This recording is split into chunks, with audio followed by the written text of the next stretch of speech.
Free B, what's going on, my brother? Merry Christmas to you as well. Merry Christmas to you as well. All right, chat, what's good? It's your host with the motherfucking most chill motherfucking Murray. You are now tuned in live from the spot. Shout out to everybody tuning in, not tuning in. You know how we doing, how we rap. No music tonight. No music tonight. Reason why is because I know some of y'all are wrapping y'all presents up. I know a lot of y'all are wrapping y'all presents up, and I didn't want to play no music, wake y'all kids up. So I looked out for y'all. No music tonight. No music tonight. But shout out to everybody tuned in. Know what I'm saying? I see there's only one person up in here. I know it's I started a little bit late. I said we're gonna do a late night chill. And talk about some things. As well as I knew the reason why some people probably not in here is because they've been seeing the Marvel Rival stuff. So this is fine. Which is all absolutely fine and dandy. I do understand that as well. I understand completely. But at the same time, as I said before, I told you guys before I was going to be mixing up the content, as well as I'm going to be putting some of that content on the actual gaming channel. I did have a gaming channel that I did start up. It's on a separate channel altogether. I will be going live from that shortly. I probably going to use StreamYard for that. And actually, no. I'll probably use StreamYard for this moving forward. Going January, I'll be using StreamYard for the pod, and then I'm gonna I'm gonna take out my YouTube account. Figure out how to get it out. My YouTube account from here, and switch to the gaming channel. That way, I can have two separate things working on it. You know what I mean? But once again, Merry Christmas to everybody. Christmas Eve. What was it? It was Christmas Twizzle. Christmas Eve Twizzle. All through the hizzle. I think that's what it was. I can't remember how Snoop Dogg said that. I can't remember how Snoop Dogg said. What's that Snoop Dogg mean? Snoop Dogg Christmas.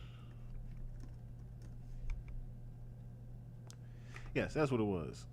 Snoop Dogg is telling us something. Yeah, 'twas the nizzle before Christmizzle, and all through the nizzle, not a creature was stirring, not even a missile.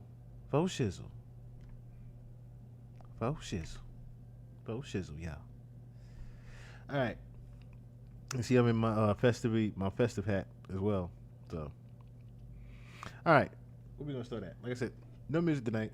I know some of y'all probably was waiting to hear some music, but no, we ain't doing that. Merry Chillmas. I like that. I didn't even see that there. Merry Chillmas. Yes, Merry Chillmas. All right, so we're going to start this off with. We're gonna get rid of the sad news first. I am getting rid of the sad news first. So, let me get this over here.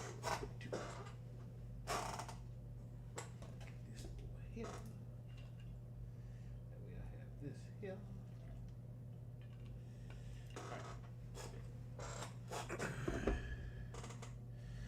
That to be over there. Okay, so if you have not heard, unfortunately already,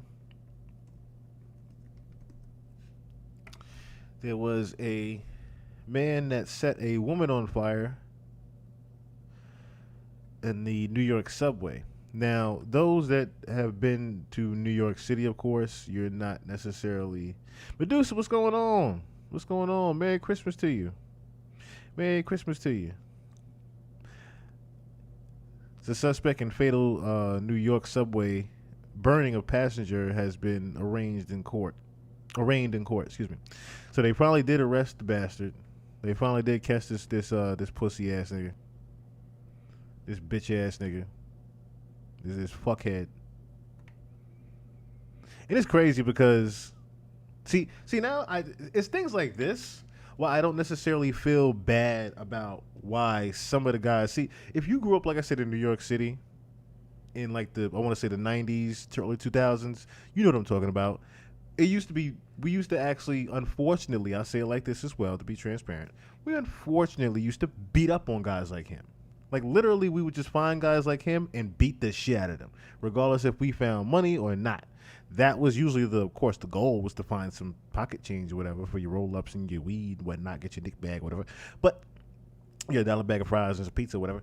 Anyway, I was on $20 allowance. Excuse me, $20 every week allowance. Every I think it was 2 weeks. Yeah, $20 a week. I was on $20 a week allowance. Wasn't doing shit in New York City. Anyway, so guys like this, we would beat the shit out of. We would just beat the dog shit out of. You know what I'm saying? Find some pocket change on. It's dudes like that. I wish we did still beat up on. You know what I'm saying? He deserved his motherfucking ass beat before. You know what I'm saying? They even arrested. While they was arresting him, dudes should have been just meleeing him. Even if they got arrested or not, just poof, doof, doof. I'm telling you. I had to get that off my chest. My mom signed up for AARP. If you have not heard, this bastard here set a woman on fire while she was sleeping on the train. And the horrific video that I saw was her standing up as if she was trying to live and make it. That's what it almost looked like to me. Like she was trying to, of course, live and make it. I get this ad out of here. I hate you news channels that have ads on y'all stupid ass thing. Anyway, Sebastian Zapata Khaled, the 33-year-old. Oh, here, is this it? Okay. Interest and the victim were both riding an F train to the end of the line at Stillwell Avenue in Brooklyn. As the train pulled into the station, the suspect calmly walked up to the victim, who was in a seated position at the end of a subway car. The suspect used what we believe to be a lighter to ignite the victim's clothing, which became fully engulfed in a matter of seconds. Officers who were on patrol on an upper level of that station smelled and saw smoke and went to investigate. What they saw was a person standing inside the train car, fully engulfed in flames. With the help of an MTA employee and a fire extinguisher, the flames were put out. Unfortunately, it was too late, and the victim was pronounced on the scene. Unbeknownst to the officers who responded, the suspect had stayed on the scene and was seated on a bench on the platform just outside the train car. And the body-worn cameras on the responding officers produced a very clear, detailed look at the killer. After the NYPD disseminated those images... Hey, hold on. That's just demonic, bro. Like, he set her on fire and then went out there and just sat and said, what? What y'all gonna do? That's just devil. That's just demonic and demon-like, bro. That man was possessed doing that.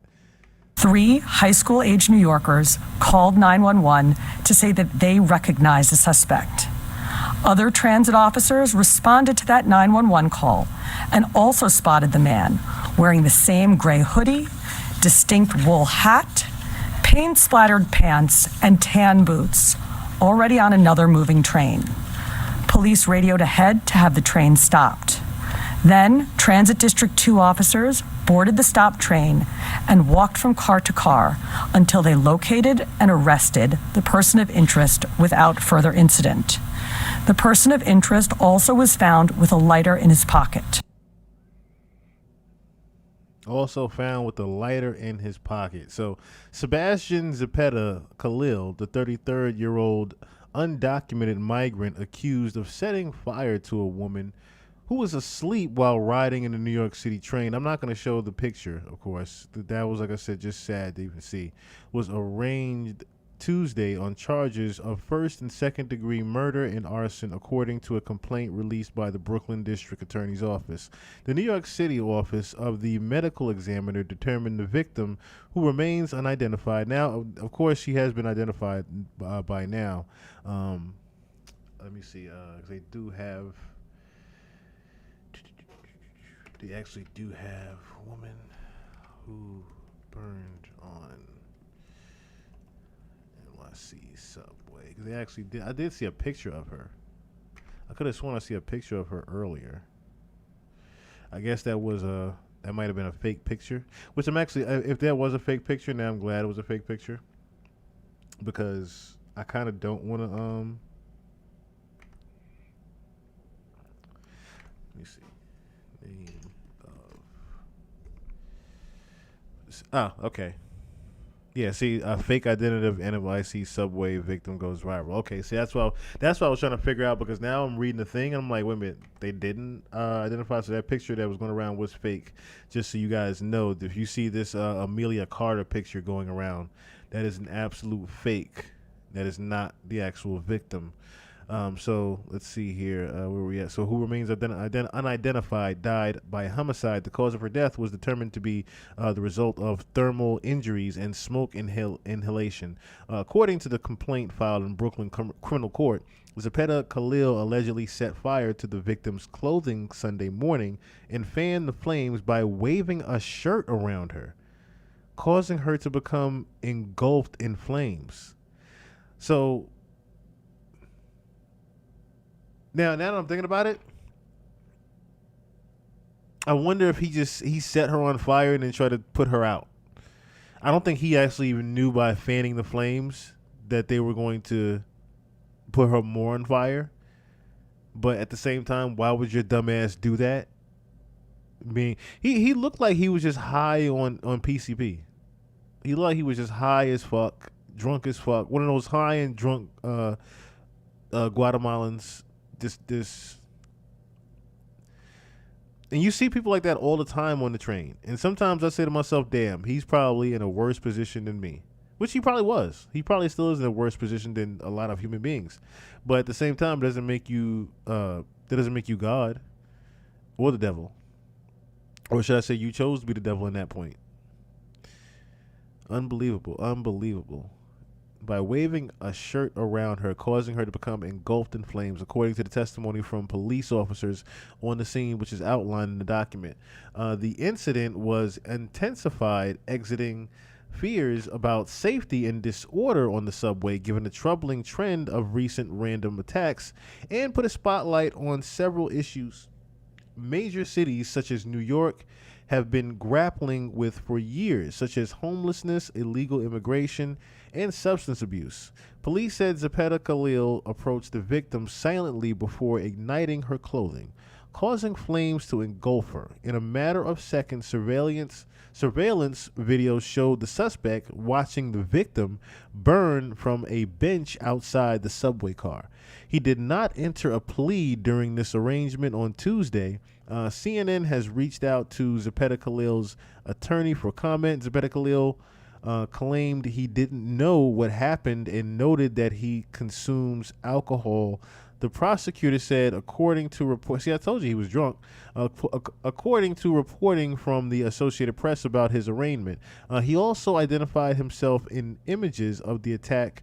According to Assistant District Attorney Ari Rodenberg, the Associated Press reported. So he pretty much was, intoxicated, just drunk as a skunk, being an idiot on the train. Wanted to have a funny moment to himself, and then by the time he realized what he did, he tried to pretty much tried to put the fire out. Zapeta Khalil, an undocumented immigrant from Guatemala, had been deported in 2018. So he had been deported before. So he wasn't even supposed to fucking be here. He was not supposed to be here and subsequently returned to the U.S. illegally, according to federal immigration authorities. His most recent address in an arrest report was listed as a homeless shelter in Brooklyn for men struggling with substance abuse. The New York City Police Department said in a response to a question about Zapeta Khalil's current address and whether it's at a homeless shelter, in New York City Department of Social Services spokesperson said, "We cannot disclose any case information about individual social service recipients and cannot comment on an ongoing investigation." Bullshit. You know he wasn't supposed to be there. That's why y'all ain't saying nothing. And y'all gonna make an example out of this illegal immigrant. That's why y'all not trying to say nothing about this shit. Talking about some y'all can't make any y'all can't make any comments on this shit. Bullshit. You can't disclose any information. Yeah, right. That's enough information we need to know that he was not supposed to be here and he was deported in 2018. That's a goddamn enough. That's enough to know.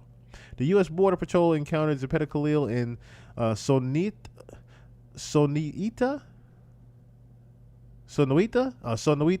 Arizona on June 1st, 2018, issuing him an expedited removal order. He was sent back to Guatemala 6 days later. According to Immigration and Customs Enforcement spokesperson Jeff Carter, Zapeta Khalil later re-entered the U.S. unlawfully at an unknown date and location, officials said. It appears as though he was a migrant that was removed from the country and then came back to the country. New York City Mayor Eric Adams said on Fox 5 New York, "This is a country of immigrants, but those who violate that pursuit, we need to immediately remove them from our country." Zepeda Khalil was hospitalized Monday night, according to Brooklyn District Attorney's Office Deputy Director of Communications Helen Peterson, and released early Tuesday afternoon, delaying his arraignment hearing for several hours. He is expected to appear in court again Friday, the District Attorney's Office had said. How the incident unfolded. Well, we already know how the incident actually unfolded. We don't necessarily need to know that, but this is actually the train station where it actually happened.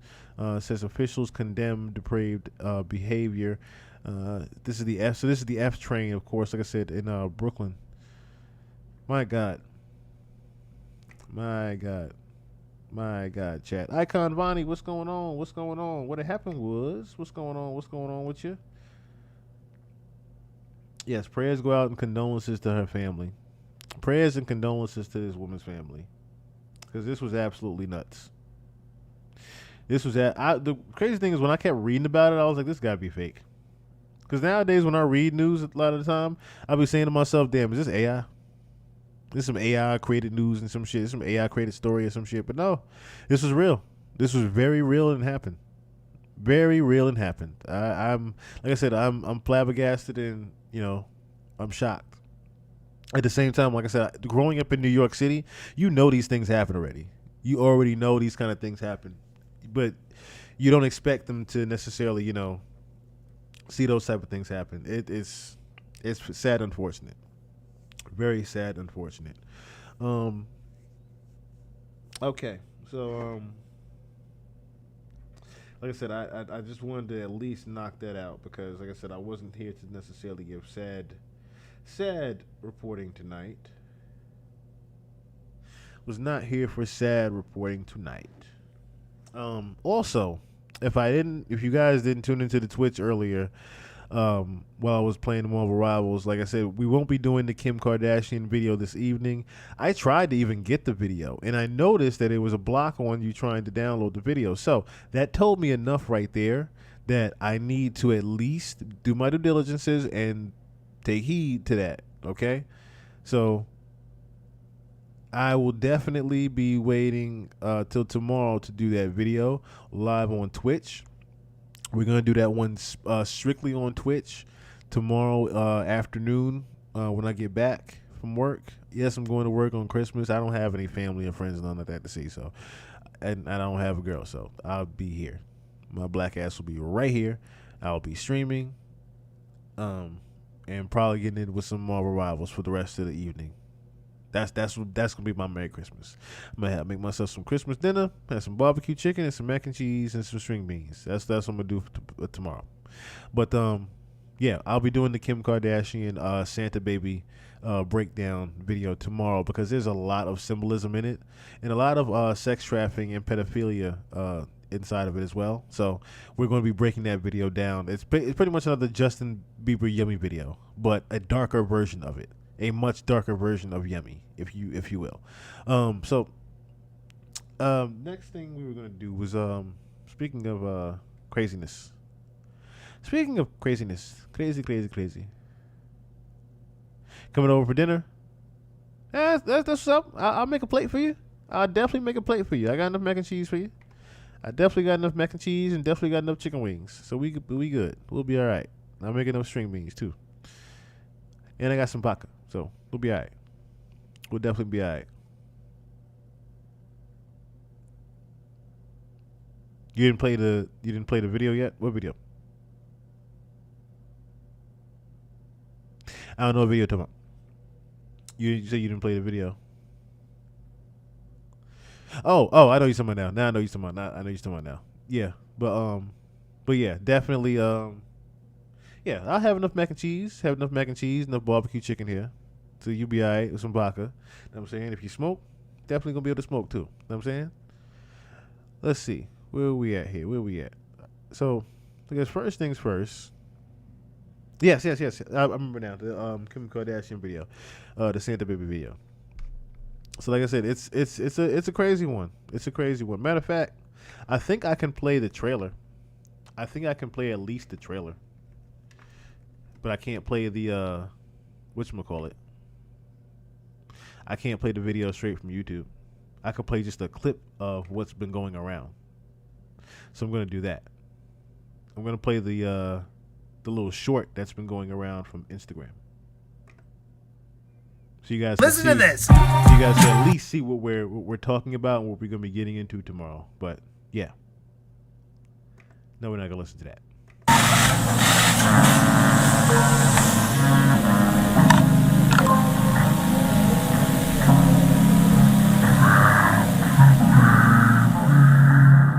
Kim Kardashian and So, yeah, Kevin McAllister. We're gonna be breaking that video down tomorrow.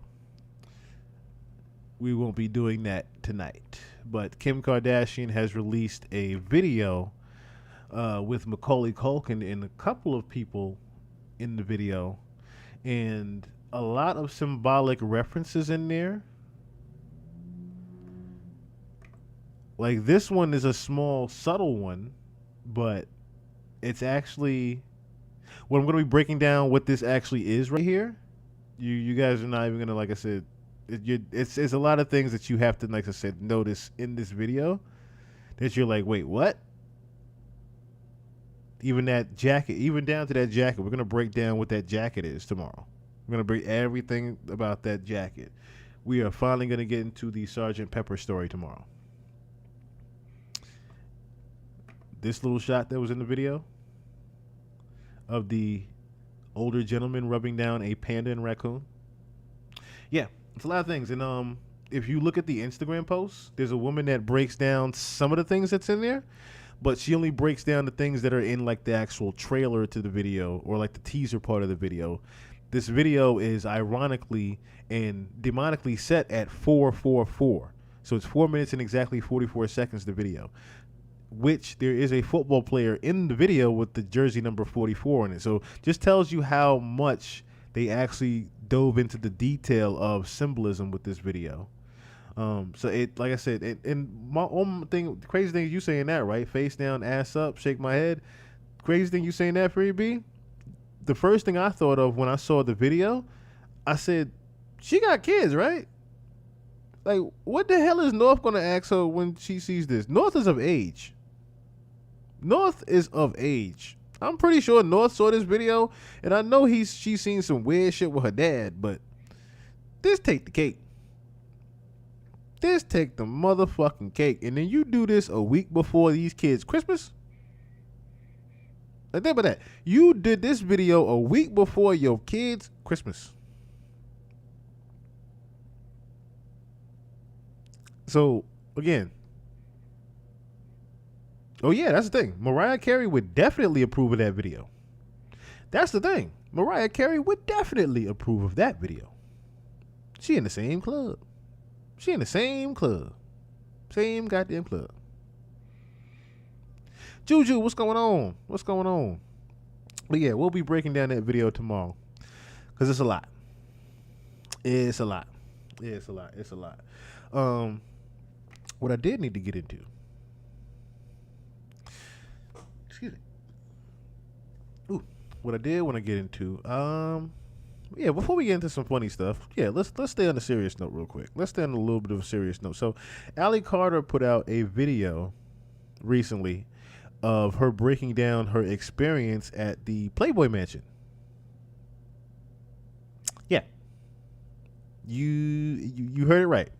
Allie Carter is breaking down her experience, her sex trafficked experience at the Playboy Mansion.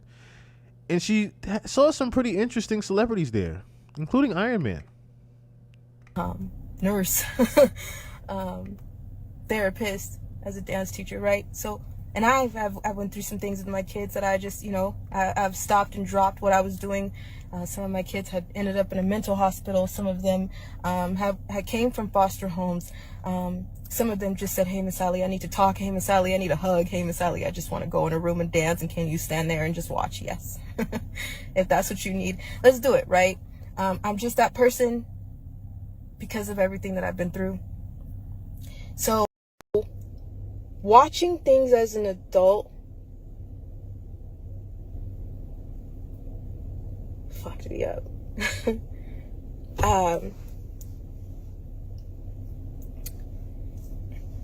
It's a lot to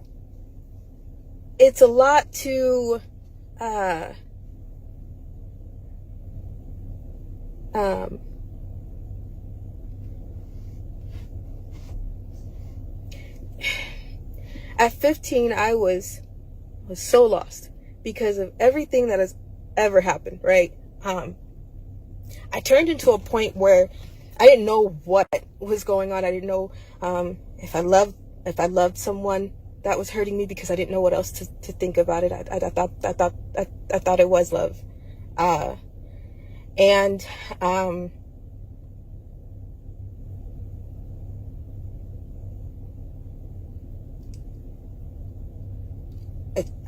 at 15, it was always, every single night for me was, where am I laying my head tonight? Do I get to sleep? Where am I going? Where am I going to end up? What's going to happen? How long do I have to stay up? You know what's crazy? As she's saying that, I literally can relate to what she's saying at 17 when I was homeless. I know exactly how that fucking feels, yo. Where you just like, damn, am I going to my cousin's house tonight? Is he even, you know what I'm saying, can he sneak me in? Is his mom's at work? Is she home tonight? All right, fuck. My grandparents, all right, fuck, I can't go there. My uncle got, you know what I'm saying, got some company in the basement. I can't sleep there. I had to figure out where I was sleeping at certain nights. Like, and there was times where I literally would stay up and say, fuck it, I'm going to just stay up the whole night. You know what I'm saying? I'll probably just fall asleep in somebody's crib tomorrow on somebody's couch real quick, give me an hour or two sleep. I used to literally live like that. So I know exactly how that shit is, yo. I know exactly how that shit is. Fear B, you know what I'm talking about too. Like, especially, like I said, again, growing up in New York City, you learn some survival tactics. You learn some mental survival tactics, I tell you. You really do. So, as like I said, she's saying this, I'm just thinking about, damn, the times where I had to stay up to like 6, 7 o'clock, you know what I'm saying, and figure it out the next day. Because I was out of school. I was turning 18 years old, so I was fresh out of school. I graduated, but wasn't nothing to say about that. Graduating for me was just, I graduated, and I'm trying to just I graduated to adults, I guess. That's what you could say.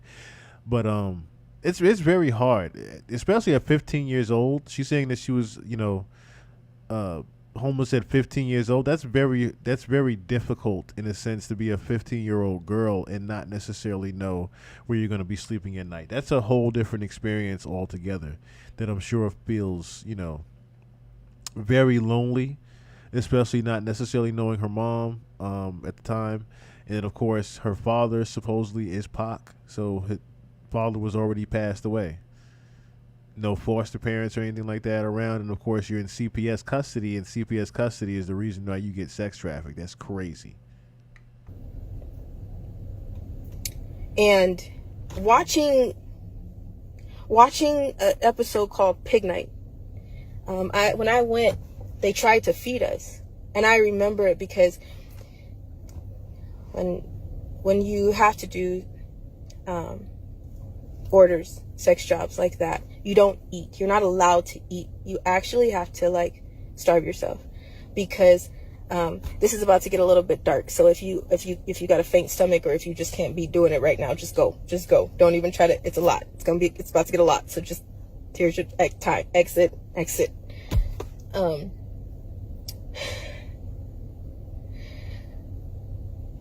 When you have to do those type of sex jobs, you can't eat, because you will throw up. If you are doing anal sex, or if you are a guy doing anal sex, you will shit everywhere.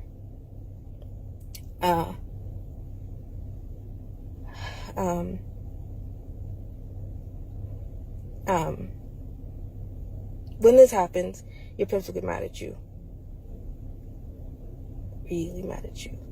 And if that is a fetish for someone, they use that to their advantage. So if you throw up on someone, you will have to eat it. If you shit on someone, you will have to lay in it, have sex in it, stay in it. That's what so remember when we talked about the girl that went to Dubai, the girl that the airplane attendant that got flown out to Dubai with the girls? That's literally what she's talking about. Miss Moonpie, what's going on? She literally is talking about what that same girl that flew out to Dubai did with those girls. Remember what she was talking about? She had to eat the throw up, and the other girls had to eat the throw up and eat each other's feces and shit like that. And they was also on the centipede train eating each other's ass and whatnot. That's what she's talking about right now.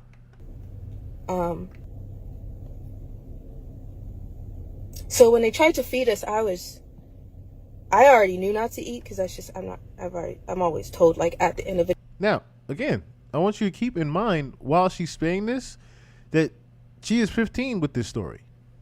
So this is the story of a 15-year-old girl. Job, I was really happy if my pimp would give me grapes, because that was like a big thing of mine. I loved grapes when I was a teenager. I don't really love grapes that much now. They're still alright, but texture issues. But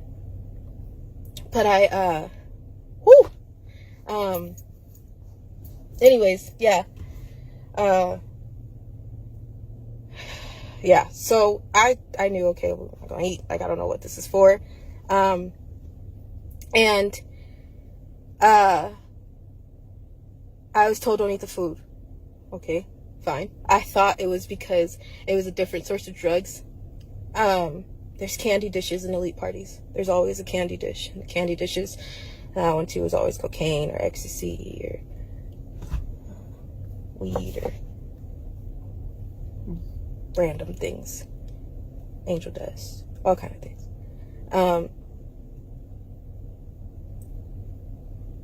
They showed us a room. They kind of made us feel like we were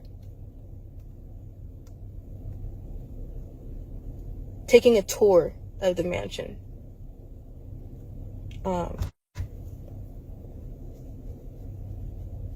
Then they showed us the animals.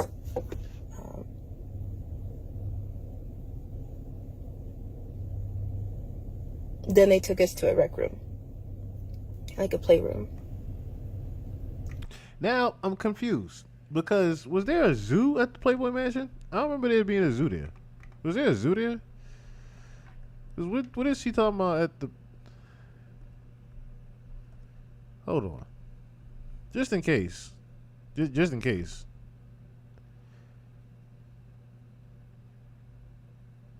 Let me see something. Oh shit! It was. It was. But lo and behold, we ain't got to go read the article, but look at this. Crystal Hefner says animals at the Playboy Mansion were abused. I bet they were. I bet they were. So apparently there was a little mini zoo there at the Playboy Mansion.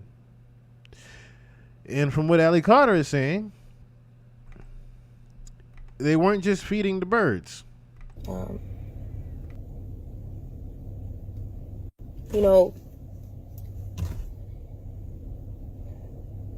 Playboy has I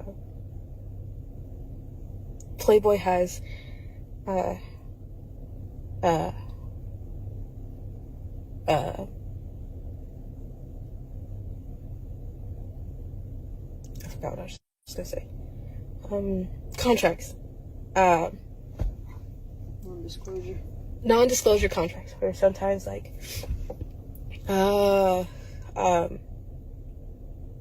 there are celebrities that are a constant visit, and when they're a constant visit, these celebrities have a contract with the Playboy, depending on what location they're at.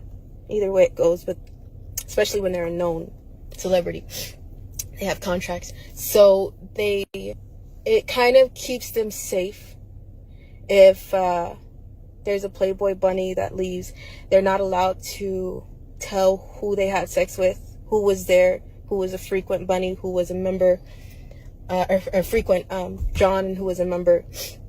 You're not allowed to. Technically, when you work at the Playboy, when you work there, when you are on an intake and you work and you have a room at the Playboy, it is treated as if you have a contract. You can't talk about those things. So for me, I didn't have that contract. I was brought in for a weekend. And when I found the episode of Pig Night, then I realized what was going on. And it took me, I have cried myself to sleep so many times this past week. I ain't gonna lie. It's a lot. It's a lot to process.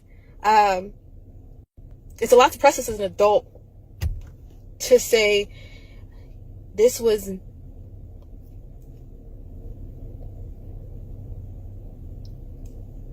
I still don't even know what words to put to that. I'm still trying to it's a lot to process as an adult. It's a lot to process that they were called pigs. You can feed a pig anything. Pigs will eat shit. My pig, I had a pig. I love my pig.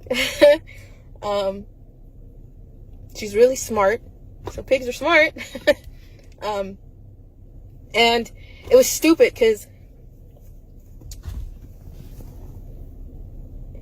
it's treating it as you can do whatever you want to the pigs. It's just pigs. Processing that as an adult, I'm trying to deal with it. I'm trying to deal with it a lot, because a lot of people don't understand when you say sex trafficking, what's going on. It's not just jobs. It's not just sex. It's a lot more than that. And in the show, they keep walking right up to the door of MK Ultra. They keep tiptoeing around it, but they're not saying it. But there's a lot that happened, and a lot of people watched. There's a lot of security that was at that mansion that watched.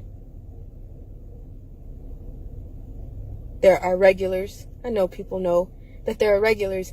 You know, the people that play into the Playboy are your regular nasty, vulgar, raunchy, and they kind of sell their personality as that way already on TV, so people know about Jamie Foxx and Chris Tucker. I'm pretty sure that, I mean, I've seen a lot at the Playboy. There's many names that people seen at the Playboy. That's what it was for.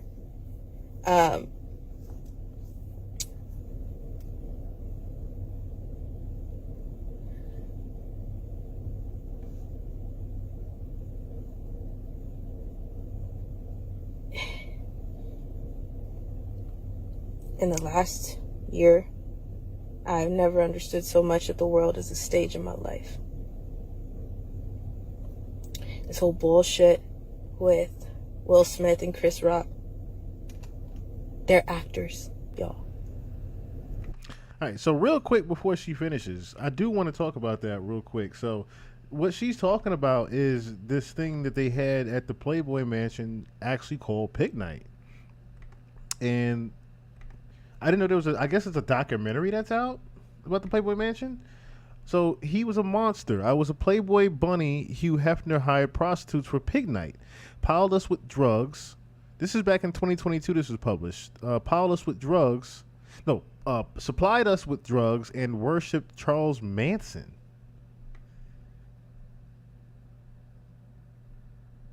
Charles the Murderer Manson? Wow. But his legacy now looks set to be torn to shreds by a new documentary series that delves into the seedy underbelly of the world he created. I didn't know there was a documentary called Pig Night. I had to look at that. Okay, so the new Hugh Hef doc claims that All right, chat. We got something to check out on Twitch.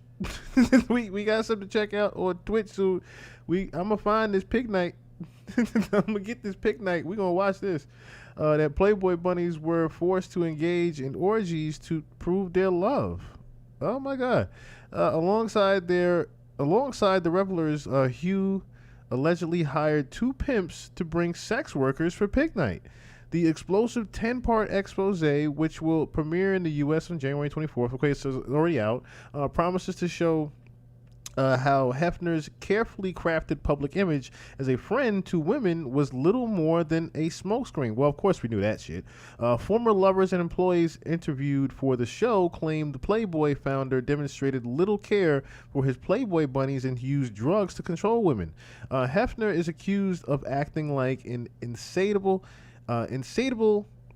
circus ringmaster, encouraging girlfriends, female visitors, Hollywood stars, and prostitutes to play out his sexual fantasies. He is also said to have manipulated girlfriends into showing they loved him by engaging in group sex and invited pals to covert with hookers for a debauched event called Pig Night. This sounds like a big... This is why the damn tunnel led to Diddy House. This is exactly why that led to Diddy House. Diddy was probably going in the basement. All right, y'all can go to bed. His happy ass go down his road with slippers on, probably jogging down the damn tunnel hallway, jogging down that bitch with the baby oil. Yo, Hugh, open up. Hugh, open up. It's me, Diddy. It is even alleged that the multi-millionaire businessman who passed away aged 91 in September 2017 idolized cult leader Charles Manson and his mind control over women. This almost sounds like, and I don't want to spoil it too much, this almost sounds like the Beatles' obsession with Aleister Crowley. So in A&E Network's Secrets of Playboy documentary, Hefner's ex-girlfriend Sandra Theodore, is 65 years old now, says he was like a vampire sucking the life out of you. Really, he was a monster. The things that he got turned on by, nothing was enough. He pulled one over on the whole world. Looking back, I do not know how I fell for this. It was baffling. Wow. He broke me. He scared me because you could not satisfy him. He wanted more and more. He would tell the public that even good girls can enjoy healthy sex, but there was nothing healthy about the sex with Hefner because he took it too far. He was taking the girl next door and he was soiling her. He twisted my mind so much I felt like I had to put a show on every night. The group sex was at least 5 nights a week. Theodore, who was Hefner's live-in partner for 5 years, explains that Hef's twisted fantasies even included talk of snuff movies where in the end they kill the girl, and that is the big orgasm. Theodore adds Hef's creation of Playboy was more than just getting girls to take their clothes off and pose nude. He wanted to create a lifestyle for himself that was accepted all over the world. He would tell me things like, "You are making history." He knew what to say, like, "Our lives are better than most people's fantasies. Everybody loves each other.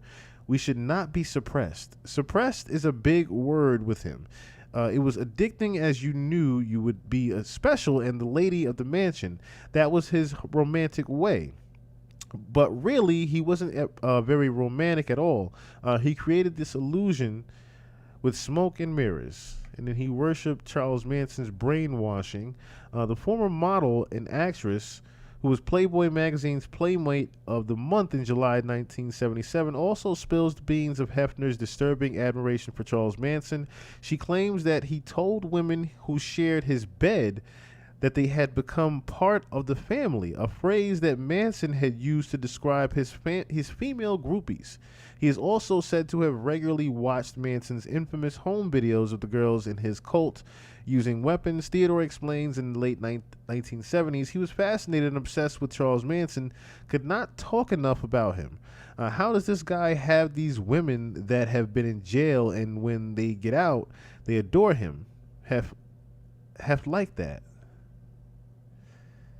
Hefner launched Playboy magazine in 1953 with nude photos of Marilyn Monroe, when he was just 27, and the first issue sold 50,000 copies. It kickstarted a multi-billion-dollar industry with the Hefner as most recognizable figurehead, of course, and then so on, so on, and so on. So, drugs, blood, play, and orgies with hookers on Pig Night.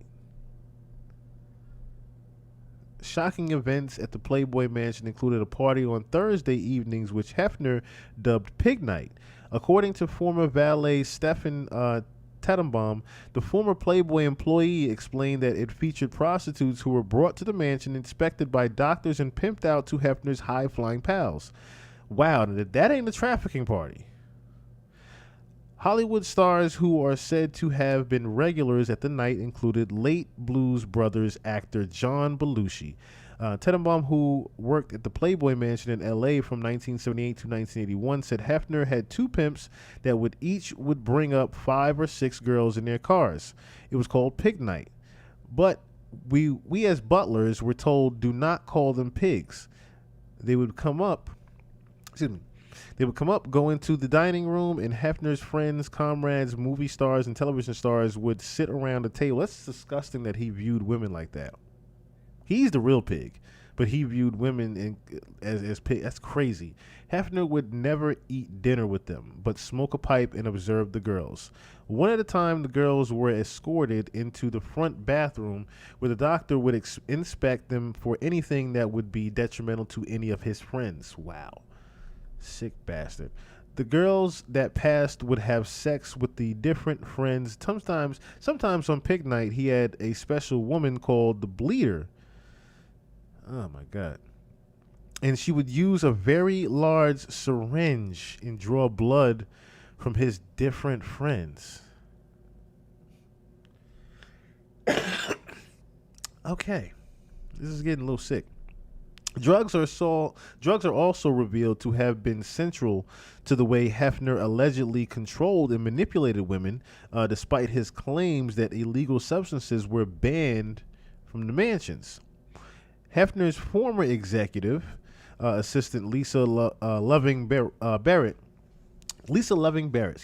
who worked with him from 1977 to 1989, claims that Hefner had a stash of Quaalude sedative drugs in his bedroom to hand out to girls. Barrett said, Quaaludes, we called them leg spreaders. Some Bill Cosby shit here. That is what the whole point of them was. They were a necessary evil to the partying. We would have prescriptions in some of our names. Wow. We had prescriptions in some of our names. We gave them directly to Hef. He had a drawer which we did not have access to. He had a whole drawer for them shits. Crazy. There was a Dexedrine, which he took, which was a speed, and amphetamine. I think it was a fuel. So pretty much this was Dexedrine back in the day was like was Tusi. The Dexedrine back in the day was the Tusi, before the Tusi. Cocaine was a big deal. I can remember at a couple of the larger parties there was a downstairs powder room, which underneath, of course, is a bathroom, not powder room, which underneath the ornate toilet paper holder, there was a pile of cocaine under there. It's crazy you would be in the powder. That's what I was stunned about. The fact that it's called the powder room and it's a bathroom, but it's literally powder in that bitch. Crazy. Hefner passed away the month before the Me Too movement went viral in October 2017, ironically. In the wake of sex abuse allegations against disgraced Hollywood producer Harvey Weinstein. And although he never faced the kind of retribution meted out. Now, that's kind of crazy, right? That similar to Hugh Hefner passing, right? Right before the allegations. As Diddy's getting hit with all these allegations, Quincy Jones passes. Isn't that ironic? The two worlds. You know what I mean? You get what I'm saying. So, giving evidence to the Attorney General's Commission on Pornography, former Miss January 1973 and Playboy head of promotions Mickey Garcia accused Hefner of sexual exploitation, rape, and mental and physical abuse. She told the filmmakers, I want to be able to stop this abuse. All right, so let's get back to Mrs. Allie Carter here. Man, oh man. Man, oh man. Yeah, taking blood with the syringe. Like, I wasn't like I said, I wouldn't I would expect this out of Hugh, but I didn't know that this was going on with the pig night shit. I didn't know that he was throwing full on Diddy party type shit. I didn't know he was doing that. That's why people said that he was the original Diddy. He was the real original Diddy. The real deal, for ladies at least going to the powder room. Yeah.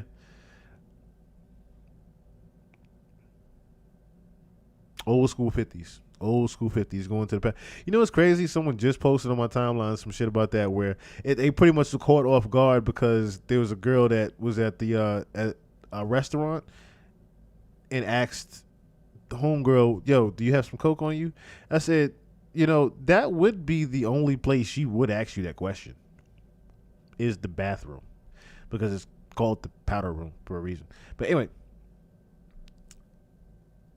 the fact that he was getting away with this shit for so many years, and of course passed away before anyone could even dig up anything on him, is nuts. So now looking at, we're definitely gonna have us a little treat and look at Pig Night, because I really want to see what that was actually like now.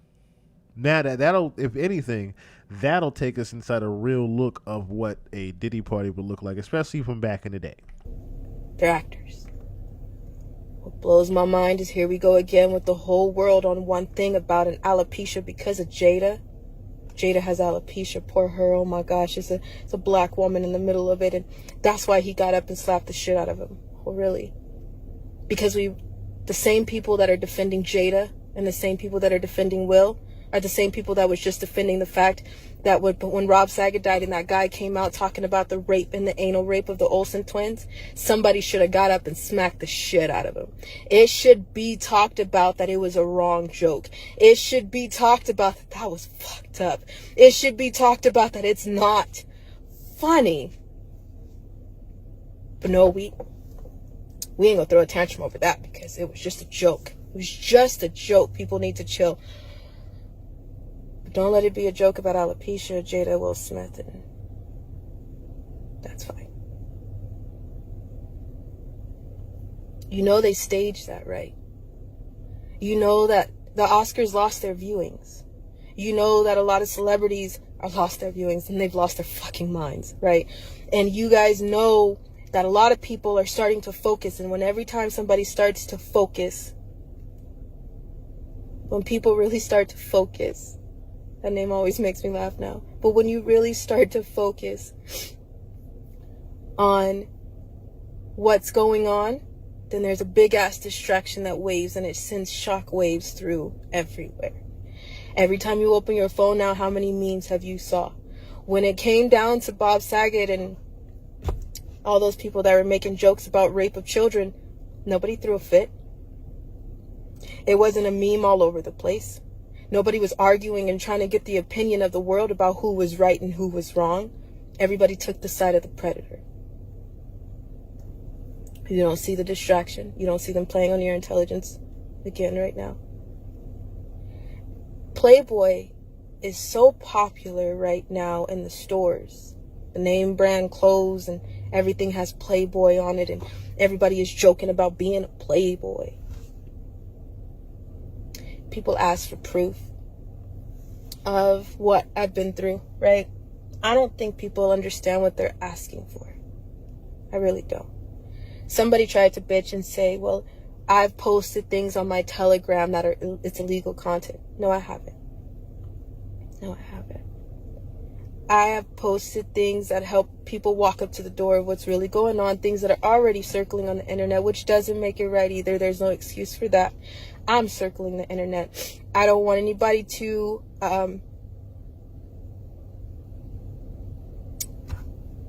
post me in a weird way, and I'm not going to post myself.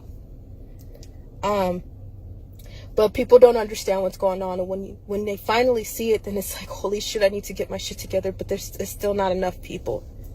It's still not enough people. Child sex slavery is something that everybody can agree and say, this shit is wrong. It's fucked up, right? And that's why nobody will talk about it. And then when people do talk about it, they see it as a money point. We don't have any money. We've been camping. We just possibly found a place that has a bathtub, and we're super grateful right now because I need a bath. I need to do something with my bones because they hurt, and I'm always in pain. I'm sorry. People don't understand that this is the real problem, right? Right. Sorry. Ew. I know that there's a lot being plotted every single day on my name. That's what it is. Right? But we've left the fact of people calling us a victim and a fraud, and now we've gone to the fact that if I'm a survivor, then I've hurt somebody.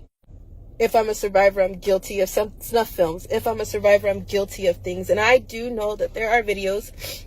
I was actually just discussing some things with an insurance holder. Because we have a lot of irons in the fire, right? So I've had to go back through some things that I haven't touched with the 10-foot pole. I've buried. I forgot that it existed. I acted like it didn't exist. From the times that my foster brothers were raping me in my foster home. I'm gonna just try to spit some things out right now because I can't say them without fucking crying, and I can't say them without I can't breathe. So I'm just gonna try to spit this out as much as I can, and then we'll try to talk about it later, okay? But I've been trying to talk about it and it just won't come out. So I'm just gonna try to do this, okay? So cool. So here we go. All right. So.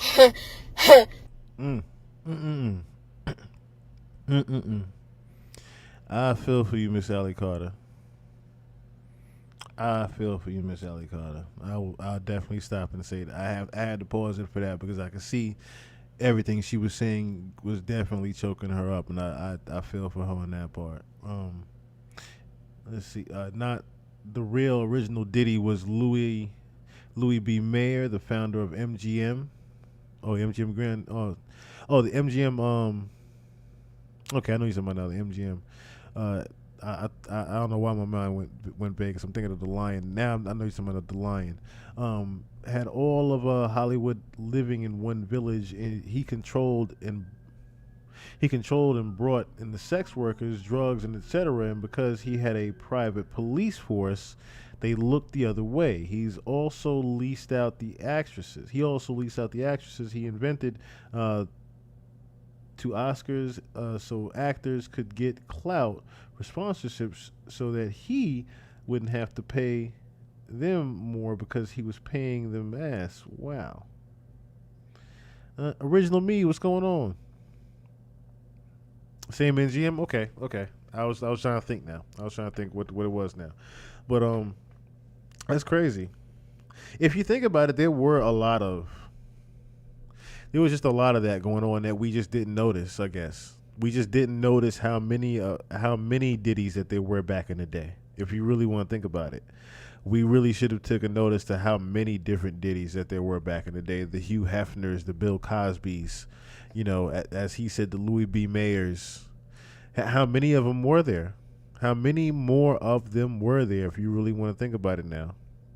In a situation, I've had a lot of situations, so many to count, it's unnecessary. My foster brothers, my foster parents, I've learned how to barricade a door professionally. I've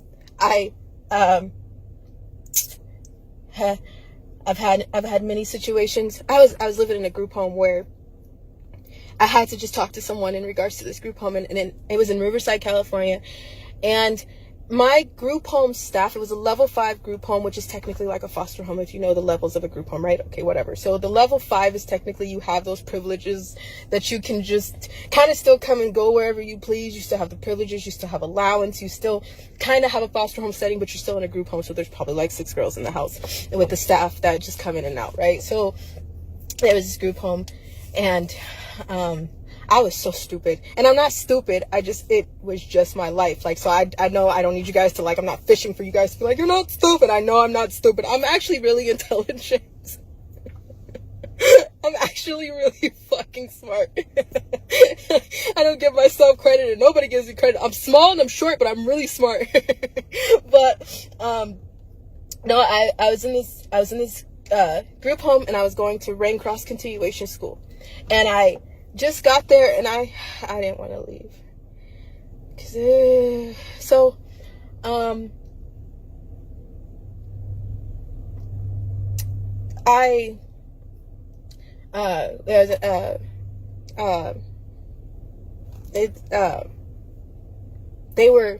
the group home staff was trafficking inside of the house. They had a board in the house with everybody's name on it. They made it seem like it was a game, like you're having to follow your program protocol. Okay, so your program protocol was to follow the program and to do what you had to do, and that meant having sex with the maintenance guy whenever he got there. The administrator of the group home knew.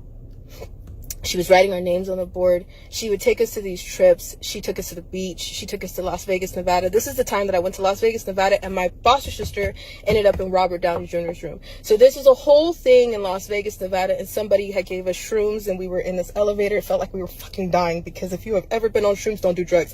But if you have ever been on shrooms, don't be a hoe and don't do drugs. That's gonna be my slogan for my life. Stay in school. You're stupid. So retarded.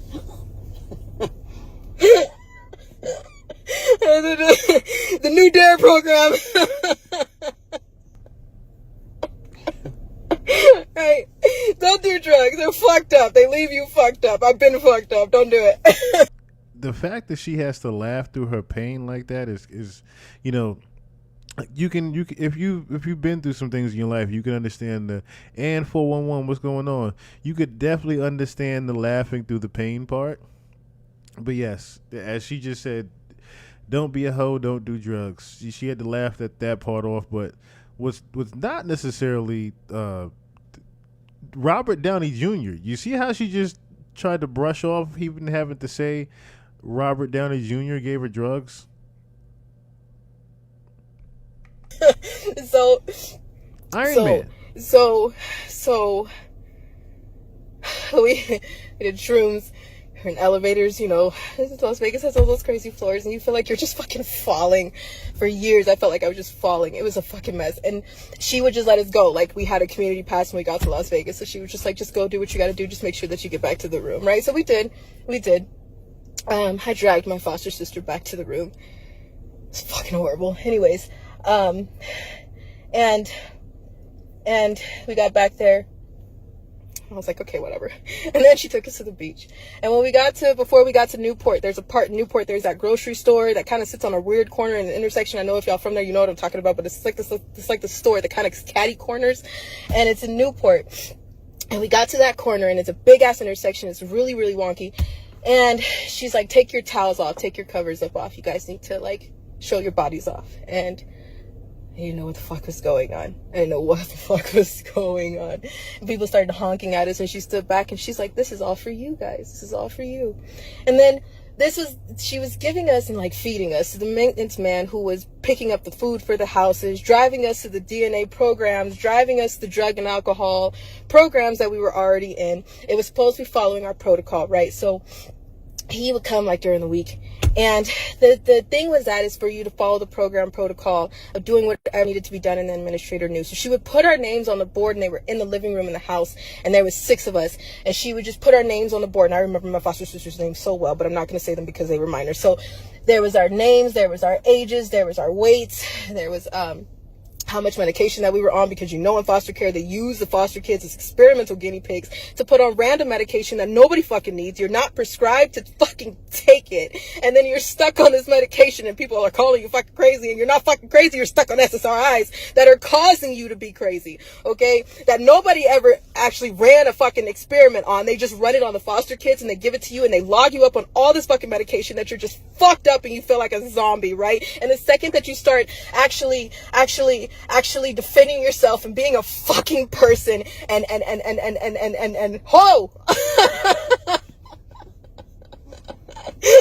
and being a person, then you're in trouble, because you're actually feeling something, and you're actually defending yourself, and you're actually speaking up, but you're a child in the system, so you can't do that, right? Because that's defiant of authority. So that's what they call it. So yeah. We were on this board, and she made it seem like the master bedroom, the the deal was is if you followed your program and you're doing what you're supposed to do, if you're not kicking and fighting and screaming basically, then you get into the master bedroom. So there was like 3 bedrooms, and if you got into the master bedroom, then you were like the shit. I don't know. It didn't really mean anything. It doesn't mean anything now, but as a teenager and you're in the master bedroom and you're in foster care and you're in this group home and you have this big allowance and you get to be in the master bedroom and you get to do whatever, not do whatever you want. You're just in the fucking master bedroom. It wasn't a big deal. It was just a thing that she said. So you weren't in the other bedroom. So you have bigger privileges and you get first pick and your name is on the top of the board. And she was giving us etiquette classes because I was a bitch. I'm still a bitch sometimes. Everybody knows I got a big ass mouth. It happened, but I wasn't the type that had my mouth open. When I was in the system, I was very quiet. I was very not quiet. I just didn't say shit about this, right? All of this. Okay. So, I was that type that was always coming off bitchy, and I was always getting in trouble because I was always saying something fucking bitchy back to somebody because somebody was always saying something fucking stupid to me. So I still have a mouth. Okay, so she put us in etiquette classes because we were talking to people kind of crazy when we went on these jobs, right? And that she took us on and that she knew of and that the social workers knew and whatever. It was fine, basically, for the group home, okay? So that's wild that CPS was doing this shit. Because remember, her original story is that CPS is how she got into the whole trafficking thing in the first place. She was in the shelter, but then she was also in custody, in CPS custody. The social workers pretty much were pimping the kids out. That's just wild to me. That is just wild to me. But again, it's another reason why we're going to be breaking down that Kim Kardashian video tomorrow, because there is a lot of symbolism of what she's talking about right now in that very same music video. So again, shout out to Allie Carter, and shout out to all the God bless, and my prayers go out to all the victims, especially, you know, around this time and this holiday. Slugs of Truth, what's going on? And once again, Merry Christmas to everybody. I can't even say Merry Christmas Eve anymore. Just Merry Christmas to y'all. Tamiko Show, what's going on?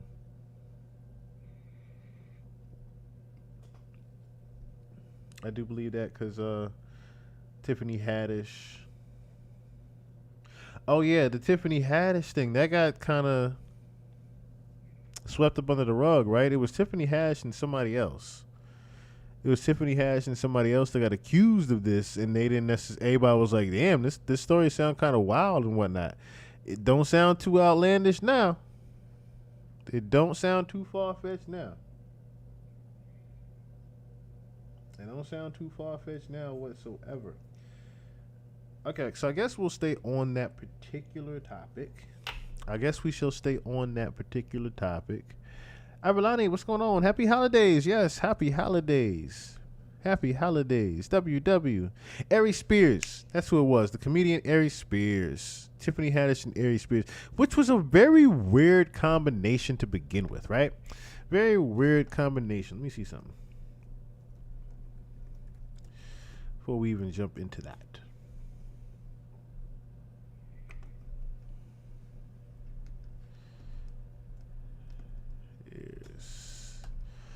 Who was it?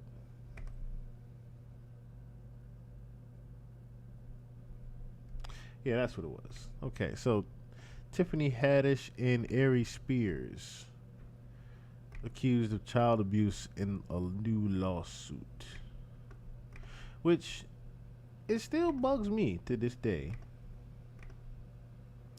Still bugs me out to this day. How this one got just swept up under the rug the way it did. A civil lawsuit filed Tuesday in Los Angeles Superior Court. A 22-year-old woman, on behalf of herself and her younger brother, accuses renowned actor, comedian, and author Tiffany Haddish and fellow comedian Ari Spears of abusing the plaintiff sexually when they were both minors. Filed using the the pseudonyms Jane Doe and John Doe. The brother, born in 2007, is still a minor. The lawsuit alleges Haddish and Spears groomed the young plaintiffs and coerced them into filming sexually explicit child pornography skits. The plaintiffs allege they were introduced to Haddish and Spears through their mother. The lawsuit describes Haddish as a longtime family friend. Yeah, I remember when this craziness happened, and it was a 7-year-old and 14-year-old. Unbelievable. Like I said, back then, even a couple years ago, these things sounded. What's going on, Benjamin Zach? These things sounded so outlandish, but now they sound like regular. Now that Diddy has been, in the news for what he's been in the news for, everybody is starting to figure out, Hollywood is a nasty ass place. Hollywood is a disgusting and nasty ass place. It's a lot of craziness going on. Diddy's former employee details Wild Kings Night in new sexual assault lawsuit. Sean Diddy Combs is being sued by former employee Philip Pines, who is alleging that he participated in Wild King Nights with the disgraced music mogul. The lawsuit obtained by Variety on Monday, December 23rd, detailed the alleged Wild King Nights as evenings where Diddy, 55, would engage in a night of sex, drugs, alcohol with various guests. Pines alleged that on one occasion, Diddy pressured Pines into having sex with a female guest. The former employee alleged that he served as Diddy's personal lackey and claimed that he would be asked to obtain red lights, ice buckets, alcohol, marijuana joints, honey packs for male libido, baby oil, Astroglide, towels, illegal drugs, and power bangers sex machines. Why did I hear the audio of Meek Mill in my head just now? Lord have mercy. Before the Wild King Nights, Diddy's team addressed the filing in a statement to U.S. Weekly on Tuesday, December 24th. No matter how many lawsuits are filed, it won't change the fact that Mr. Combs has never sexually assaulted or sex trafficked anyone. And the sky is purple. Man or woman, adult or minor, we live in a world where anyone can file a lawsuit for any reason. Fortunately, a fair and impartial judicial process exists to find the truth, and Mr. Combs is confident he will prevail in court. I'm glad he is. The complaint further claimed Pine would deep clean hotel rooms after the alleged Wild King Nights which could be previously planned or occur on a moment's notice, came to an end. Pines worked for Diddy from December 2019 through December 2021. Parts of his duties included removing evidence of drugs, removing bodily stains like blood and urine from furniture and sheets, and packing away all items used. The suit alleged, per Variety, Pines was told to make sure that the details about the alleged Wild King Nights did not go public and would leave hotel cleaning crews large tips. The former employee alleged that he would watch any incriminating videos from Diddy's personal devices and delete them, or else he would be fired. Pines sued Combs amid several cases against Diddy and days after he was accused of sexual assault by a woman named Latroya Grayson, who claimed she was drugged and raped at the musician's white party in 2006. Grayson won a contest to attend the event where the alleged incident took place. Diddy's team denied the allegations in a statement of TMZ on Friday, December 20th. The rapper's legal team has continued to vehemently deny all allegations against him following Diddy's arrest on a barrage of charges, in September. Diddy has pleaded not guilty, and his trial is set to begin May 2025, which that shit's going to get pushed back. They keep saying, I could only imagine. People saying that Khaled and Rick Ross are worried about hearing this, as well as Meek Mill about hearing about these wild King Nights. I mean, from all of these allegations, I'm pretty sure majority of these celebrities nowadays have, been pissing and shitting their pants, going to bed. It's just a matter of time before the tapes actually start to leak. That is the part that I'm waiting for. He sounds scomed. Yes, most definitely. Her mom was her official counselor, and now he has ended up losing her license for breaking all ethics, and he is riding around not giving his apparent victim no real help. She hasn't progressed from victim.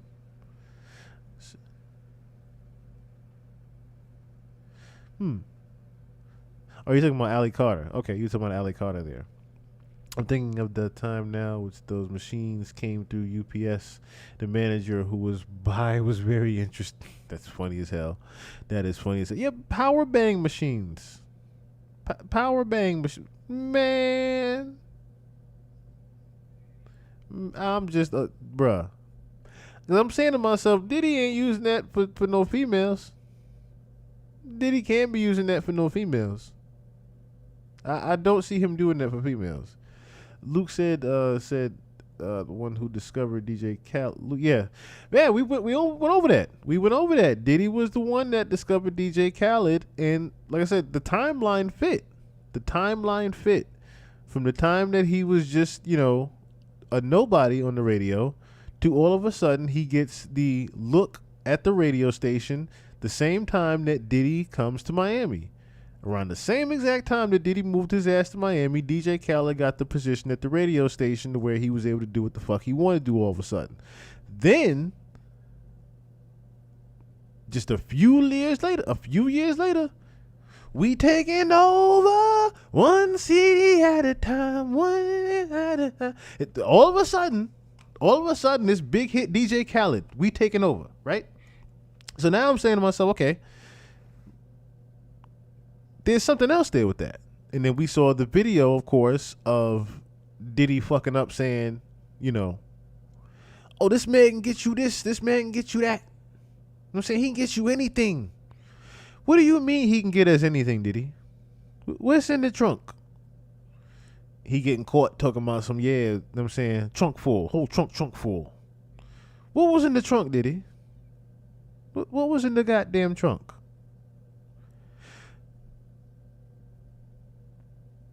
I can only imagine what Ross is probably thinking. I'm surprised Rick Ross hasn't just disappeared. I am so surprised he hasn't just disappeared completely. No, not even. Not even. Yeah, Khaled is a whole goddamn plug for Diddy. He's a whole goddamn plug for Diddy. Yeah, I remember that goddamn video with him too. Matter of fact, I still got that. I should still have it.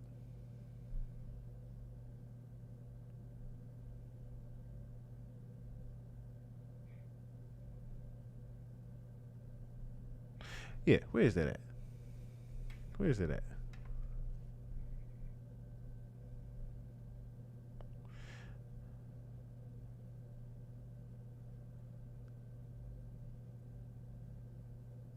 Wait a minute.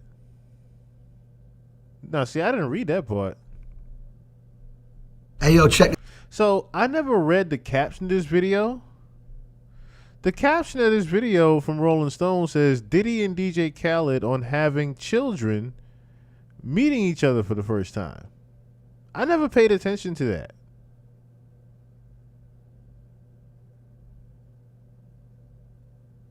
I've never paid attention to that. Make sure you go to www.king.com. Where's the other video at? I'm just making sure I got.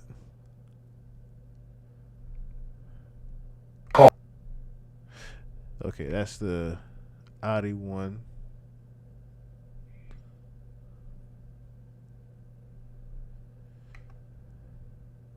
Hold on, I'm trying to find.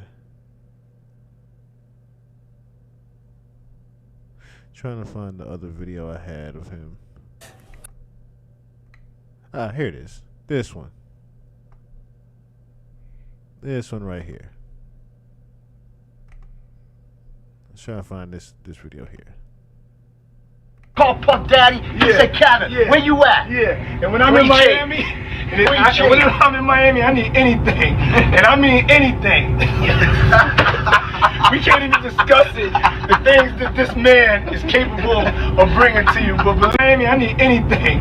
It's sold out. They told me this is sold out. I called Puff Daddy. He said, Kevin, where you at? Yeah, and when I'm in Miami, when I'm in Miami, I need anything, and I mean anything. We can't even discuss it. Where you at? Yeah, and when I'm in Miami, when I'm in Miami, I need anything, and I mean anything.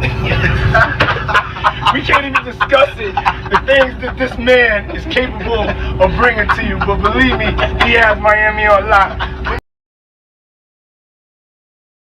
I bet he does, Diddy. I bet he does. Hey, yo, check this out. This is DJ Khaled. What's up? I'm sorry. No, shit. I'm sorry. I don't want to interrupt you. all I'm Diddy, though, y'all. Yeah, but I'm Khaled too. Khaled, but you also Billy. And I'm Billy. And I'm Love. And I'm Father of Assad. Father of Assad. And you Puff Daddy. Puff Daddy. And Sean Combs. Yeah, and what is this? First time. The first time? Ever. This is the first time ever. Another one. Another one.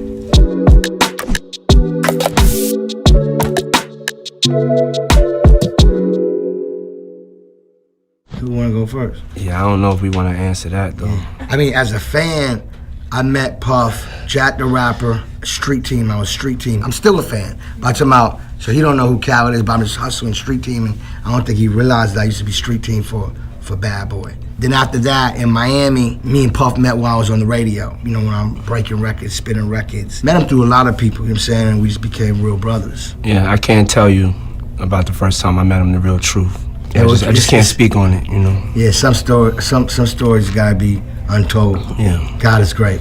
God is great. That we don't have to live that way anymore.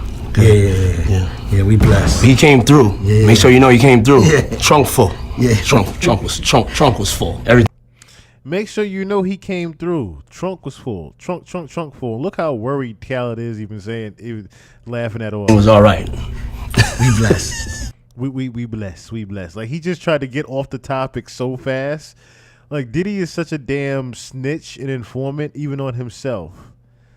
And of course, your dumb ass is thinking that you have this much power still, that you could say stupid shit like that and get away with it.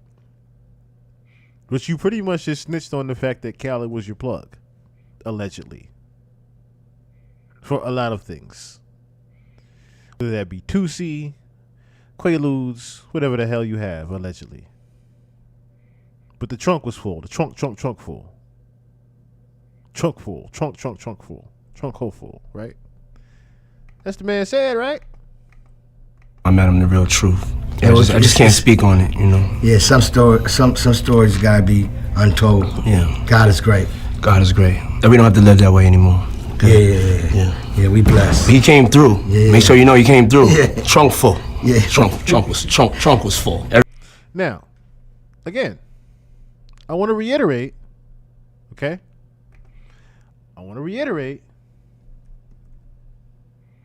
Watch this.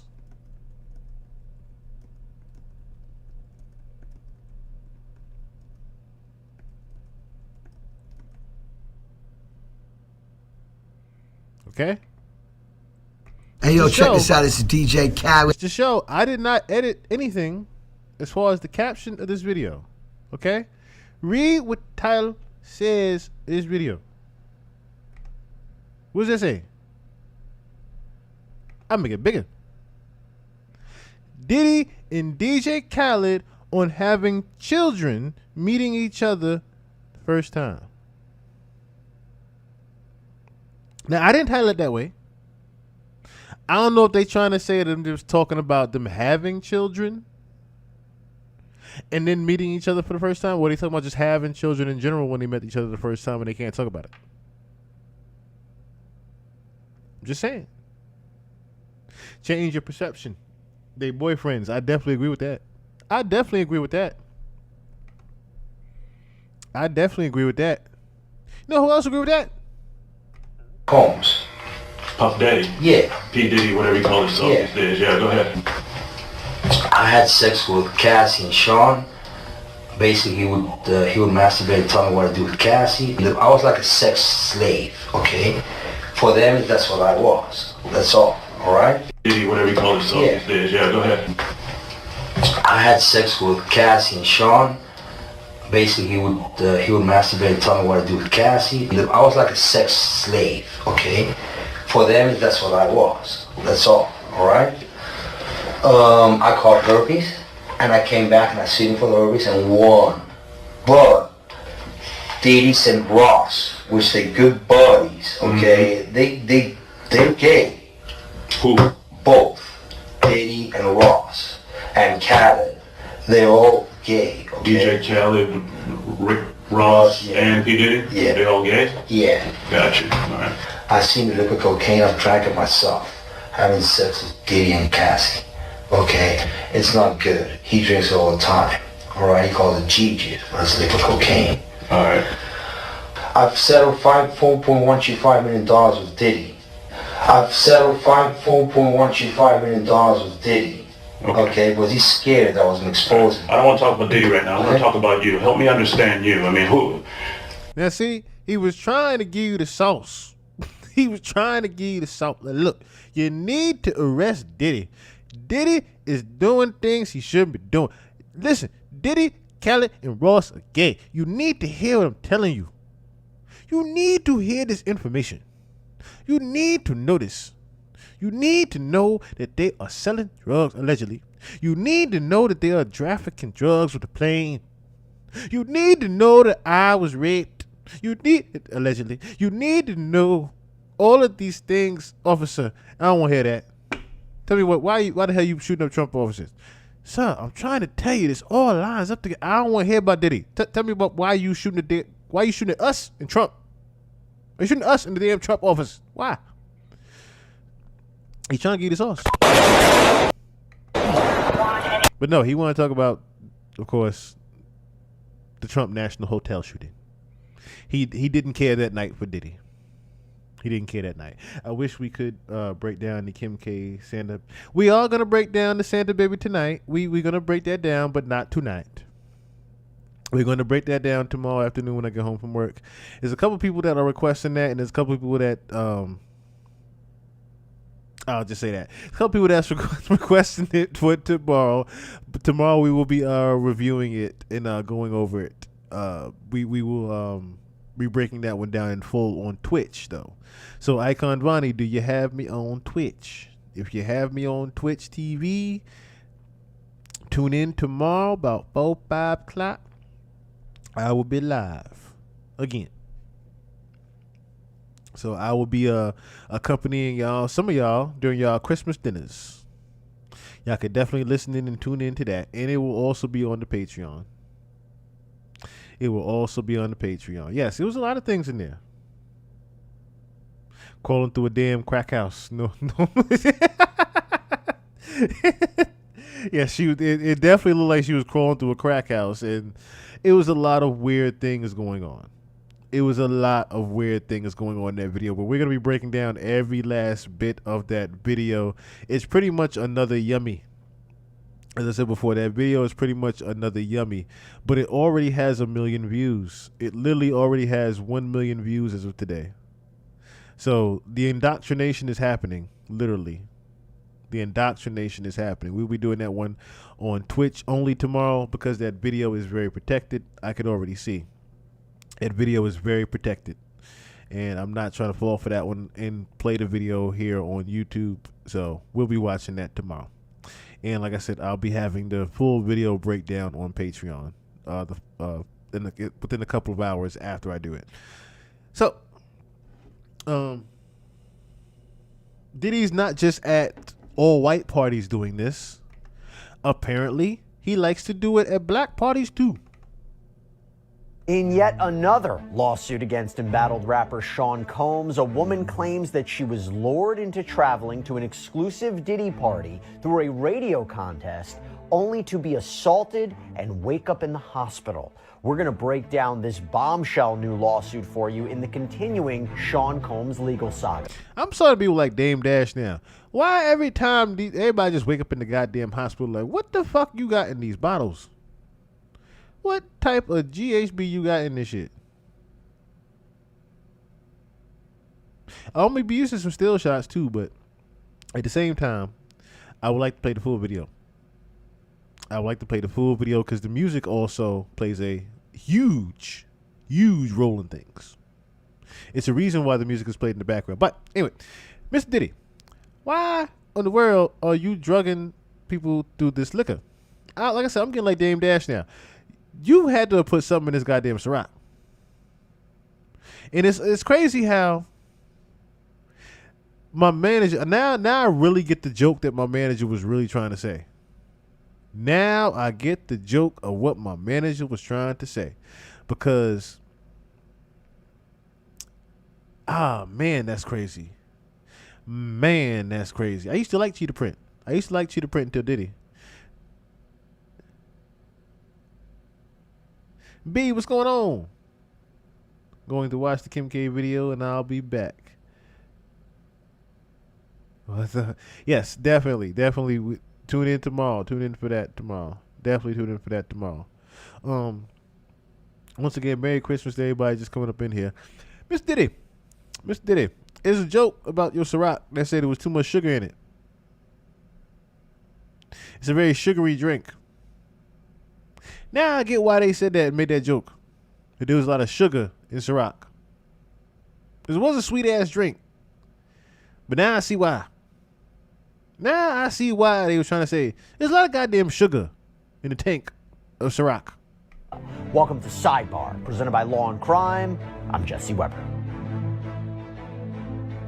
Well, it's another day and another Sean Diddy Combs lawsuit to break down. And the first thing that I noticed about this lawsuit, which was filed, by the way, in federal court in New York, this is in the Southern District, this is the same jurisdiction where Combs is being prosecuted criminally for federal sex trafficking, racketeering, and prostitution charges. The first thing that I noticed about this lawsuit is that the plaintiff here identified herself. Yeah, so unlike many other lawsuits that Sean Combs has faced since he was first sued by his ex-girlfriend Cassandra Ventura back in 20... See, I like that now. Everybody speaking up said, no, goddamn it, ain't no Jane or John Doe, goddamn it, it's me. It's me. He great me, goddamn it. 23. Many of these people filed anonymously. In fact, the lawsuit that Jay-Z is facing right now in a joint lawsuit with Sean Combs, that is an anonymous Jane Doe. This lawsuit, this accuser here, has identified herself. No, you ain't gonna just go past that. You ain't gonna go past that. God damn it. You talking about some, y'all got the nerve to report. They don't even know each other, Al Spritz or something. They don't even know each other. This is a goddamn picture I ain't never seen before, these two together. These motherfuckers at a fashion show just laughing and joking. The sporting event, something that, damn near matching for love. No, don't know each other. Get the fuck out of here.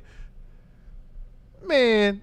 Is facing right now in a joint lawsuit with Sean Combs. That is an anonymous Jane Doe. This lawsuit, this accuser here, has identified herself. And she has identified herself as Latroya Grayson. Few things to note here. Number one, first of all, for her to come out publicly against Sean Combs, it's a big thing, right? It's a big thing, not easy to do. Second of all, I wonder again, as we've seen in other lawsuits where you have Jane and John Doe's trying to proceed anonymously in their cases against Sean Combs. This just could be another example. Well, here's another accuser who filed a lawsuit against Sean Combs, revealed her identity. You don't have enough grounds, you don't have enough reasoning for you to proceed anonymously. But also it seems to me, because you are seeing a number of those lawsuits where the courts have said that these Jane Does have to reveal their identities, she may have said, I'm just going to skip that step. If I'm going to sue Sean Combs, I'm going to identify myself. Okay, now let's talk about the lawsuit. When she filed this lawsuit against Sean Combs, she didn't just name him as a defendant. She also named Bad Boy Entertainment Atlantic Records, Mike Savis, who is described as an employee of Atlantic, Delta Airlines, and she said Delta Airlines, goddammit. All you motherfuckers get it. Oklahoma radio station called KJAMS 105.3 FM, the Roger Smith Hotel in New York, and others. And I will explain how they are all put together in this complaint. Now, the first part of this complaint kind of sets the stage, the timeline. It talks about Cassandra Ventura's lawsuit, talks about how other lawsuits came out after she filed hers, all against Sean Combs, talks about his arrest, his denial of bond, and then it says this. Plaintiff now alleges she, too, is one of the many victims of defendants Combs and the other defendants named herein. Plaintiff can support her allegations and has suffered extreme emotional distress impacting nearly every aspect of plaintiff's life and personal relationships. Given all the brave individuals who have come forward against defendant Combs, plaintiff is also doing the same. So who is Latroya Grayson? Well, apparently she is a resident of Oklahoma who says that when she was 23 years old back in 2006, she was assaulted. So according to her, back in 2006, that is when KJAMS, this radio station, began promoting a contest that was sponsored by Sean Combs, Bad Boy Entertainment, and Atlantic and Delta. And the contest offered a winner of an all-expenses-paid vacation for two to New York City to attend one of the infamous Diddy white parties. Sounds like a great thing, right? And Grayson explains that she and her sibling entered this contest and her sibling won. That included apparently round-trip airfare for the winner and a guest, brought her along, a hotel room, 2 white party tickets, the whole shebang. But Grayson says this wasn't a typical white party. Rather, it turned out to be a promotional party. And also, she says it was really strange because the date was rescheduled without any kind of warning or explanation. And it was also changed from a white party to a black party. So, okay, so now you're seeing kind of difference in how it was being marketed to what the actual gift or prize was. Now, throughout this complaint are photographs. And one of the photographs is what purports to be a letter from Atlantic with instructions on how to attend the party, and also photographs of what appear to be the plane tickets. So Grayson says she and her sibling, they go to New York City, which, by the way, neither she nor her sibling had ever been to before. They check into the Roger Smith Hotel, and embedded in the complaint is what appears to be a copy of the invoice or cash deposit from the hotel as well. Again, further evidence to show that all of this happened. From there, she claims that she was picked up in this transportation van that was arranged by the man I mentioned before, Mike Savis from Atlantic. And by the way, from Delta to Roger Smith to Savis, you can see how all of these different defendants, their roles in what is allegedly about to happen. And aside from the heinous accusations in these Diddy lawsuits, as a lawyer, as a legal analyst, I gotta say, there is really impressive lawyering going on in these filings. And whenever I think of that, how could I not mention another great set of attorneys, our partner, our sponsor, Millie, start a claim. She was alone. Now, as further evidence that she had won this contest, took the trip, went to the party, embedded in this complaint are what appears to be photos that she took with celebrities at the party, including rappers Babs and Bone Crusher. And here is where everything takes a turn. I'm going to read directly from the complaint. Well, at the party, there was no bar for party. See, I like that. She got pictures of herself at the damn party. Like, look, you can't say I wasn't here, goddammit. Goers to get drinks. Instead, pre-made drinks were being circulated throughout the party by waitresses. After less than 2 pre-made drinks provided by the waitresses, plaintiff began to feel sick and tried to go to the restroom. By the way, this echoes what we have seen before with other allegations of Sean Combs. The allegation that he had sexually assaulted a 13-year-old girl, by the way, back in 2000 at a VMA's after party. I believe in that complaint, it was that she had just taken a drink that was being offered and all of a sudden began to get sick. Moving on. The next memory plaintiff has is a waking at St. Vincent's Medical Center of New York. Photographs of the statement of account from that medical center and a hospital ID band, again, appear to be embedded in the complaint as well. It goes on.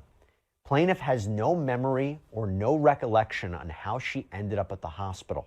When plaintiff regained consciousness at the hospital, she noticed her shirt was ripped, her underwear was missing, she was not wearing any shoes, and the money she had traveled with was stolen. The only money plaintiff had remaining was a $20 bill. Plaintiff was admitted to the St. Vincent's Hospital, treated, and released. And she explains that when she was released, she was a tourist. She had never been to New York City before. There were no smartphones, so she really couldn't figure out how to get back to her hotel. She claimed she had to hail a taxi and use the only money she had left, the $20 bill, to get her back. The complaint goes on. When plaintiff returned to her hotel, she called a friend and explained she was not sure what happened to her. But plaintiff believed she was drugged, assaulted, robbed, with no memory of how she arrived at the hospital, as her last memory was being at Diddy's black party. And then she claims she ends up flying back home. But then, this is where things take yet another turn. The complaint reads, the day after plaintiff returned home from New York, she received a call from a New York area code with an anonymous female caller. The anonymous female caller asked to speak to plaintiff. The anonymous female caller then threatened plaintiff, telling her that any attempts to pursue anything about plaintiff's assault would be futile because defendant Combs was a celebrity and that plaintiff would just be wasting her time. Plaintiff was confused and scared as she did not know what happened to her. Plaintiff, hearing from this anonymous female caller, was further jarring and traumatizing as plaintiff learned that not only was she viciously assaulted, leading to her waking up at the hospital, but that defendant Combs was involved, and plaintiff would be unable to seek justice for her injuries because of defendant Combs' celebrity status. And then it goes on to say for approximately a week after she had returned home, she felt this constant pain in her private area, and it's pain that she believed was from rough sexual intercourse. But again, she says she has no memory of engaging in intercourse with anyone. The complaint goes on to say, plaintiff did not seek medical treatment or otherwise report her assault to law enforcement because she was scared and confused. First, because she did not know exactly what happened to her. Second, because of the threat she received from the anonymous female caller of defendant Combs' involvement, and it being a waste of time due to his celebrity status. And then she goes on to explain how, as a result of what happened to her, she suffered from depression. And see, that's the thing. 95% of these cases have the same beginning, middle, and end. That's why it doesn't even make sense for me to necessarily read the case, because they all have the same exact storyline. You went thinking that you was going to be, now see, in this particular storyline, not necessarily the same as far as her going to try to further her career in some type of way, right? This one was your friend won the event and you decided to tag along type of shit. And same middle happens, of course, where you are then eyed by Diddy, you are then targeted, you are then drugged, you are then assaulted, you wake up and don't remember what the fuck happened to you. You just know the last person that you saw before you passed out. And you know exactly what happened to you before you passed out. So, again, it doesn't make sense to me to read the case in detail and all that. We don't have to do no private eye investigation on this. This one is cookie cut clean. She went to the party. She was targeted while she was intoxicated. Got even more intoxicated and drugged and got raped, allegedly. Woke up in the hospital. And remembers majority of what happened before she passed out. In which we now have this lawsuit in which she remembers everything happening. So, again, you have to remember, so a lot of these cases are, especially with someone like Latroya Grayson coming out right now, this is mainly because, like I said, Diddy is arrested right now. He's behind bars. A lot of these people feel very brave right now because they are victims. So they feel brave enough to bring the truth to the forefront and let everyone know what is going on right now. Or should I say what has happened back then. the fact that Diddy, of course, is, in custody right now plays a huge part in why these victims are this confident. If it was not for the fact that he wasn't behind bars, they would not be this confident to tell things in detail the way they are, as well as sue the other names. See, that's the other thing you have to pay attention to. Like the Mike Sabanes guy that she's suing as well. That's part of Atlantic Records. See, now these record labels are starting to get involved in these cases. Lucian Grange still, stands as a defendant in Rodney Jones' case. Now, the only thing that's going to, of course, fuck up for this Rodney Jones case is if he doesn't have enough financial support for the lawyers when it comes time for the actual trial. That's going to be the part that's going to be a little bit more difficult and complex, I would think, for Rodney Jones. It's expressing the way he's been, telling things. He's not able to necessarily work. He's not necessarily able to even go outside because he has so many of these people that are protective of Diddy and looking to harm him and remove him before this case actually happens. The man is scared to even go grocery shopping, I'm sure. Hell, he's scared to even open his groceries and something doesn't pop out like a Jack-in-the-Box and blow him up. This is the type of thing that, you are scared of. That's why I said Latroya Grayson is, being very brave by even, showing her face and letting you know exactly who she is and letting you know exactly what happened back in the day. This is, like I said, one of those things where you just have to take it with a grain of salt and know that they are doing this based on the fact that he is behind those jail bars. But that doesn't mean that there are other people out there that unfortunately are still in great support of Diddy, and not necessarily, your everyday law-abiding citizen. We're talking about people that he's had on the payroll for years that no longer are getting that money on the payroll every month because that man is behind bars and unable to access his money. There are people like that you have to pay attention to. People that he used to financially employ literally for a month at a time, a large sum of money, and because that large sum of money is now gone, they can't take care of the expenses, and that is partly because you guys decided to speak up on the person that was paying me. So, again, these people are very much in fear for their life. Even when they're putting out these types of information, they're not just saying that just to say, oh, Diddy raped me, allegedly. They're not just doing it just to say that and get a quick buck. No. This is more an act of bravery to a good amount of these victims to speak up and say that something happened to me. Now, granted, we've had some of our, bad apples in the bunch that have spoiled things and ruined it a little bit. But at the same time, there's a good enough amount of people that still are victims and legitimate victims telling the truth that will come to the forefront. And of course, we hope that they get their justice at the end of the day. Anxiety. She has felt shame. She felt betrayed by all those who facilitated her attending this party. And as a result, she says, she hasn't been able to keep a job or be a productive member of society, that she's experienced intimacy issues. This is a harm component that's important in these kinds of lawsuits. What did you suffer? It's important for a damages analysis. And she says the reason that she filed this lawsuit now, so many years later, is because Sean Combs is currently locked up in the Metropolitan Detention Center with no bond, that she finally feels safe to come forward. Okay, before we move forward, I have a few thoughts on this. First of all, from a legal point of view, the weaknesses in this case, in this claim, are that she doesn't remember anything.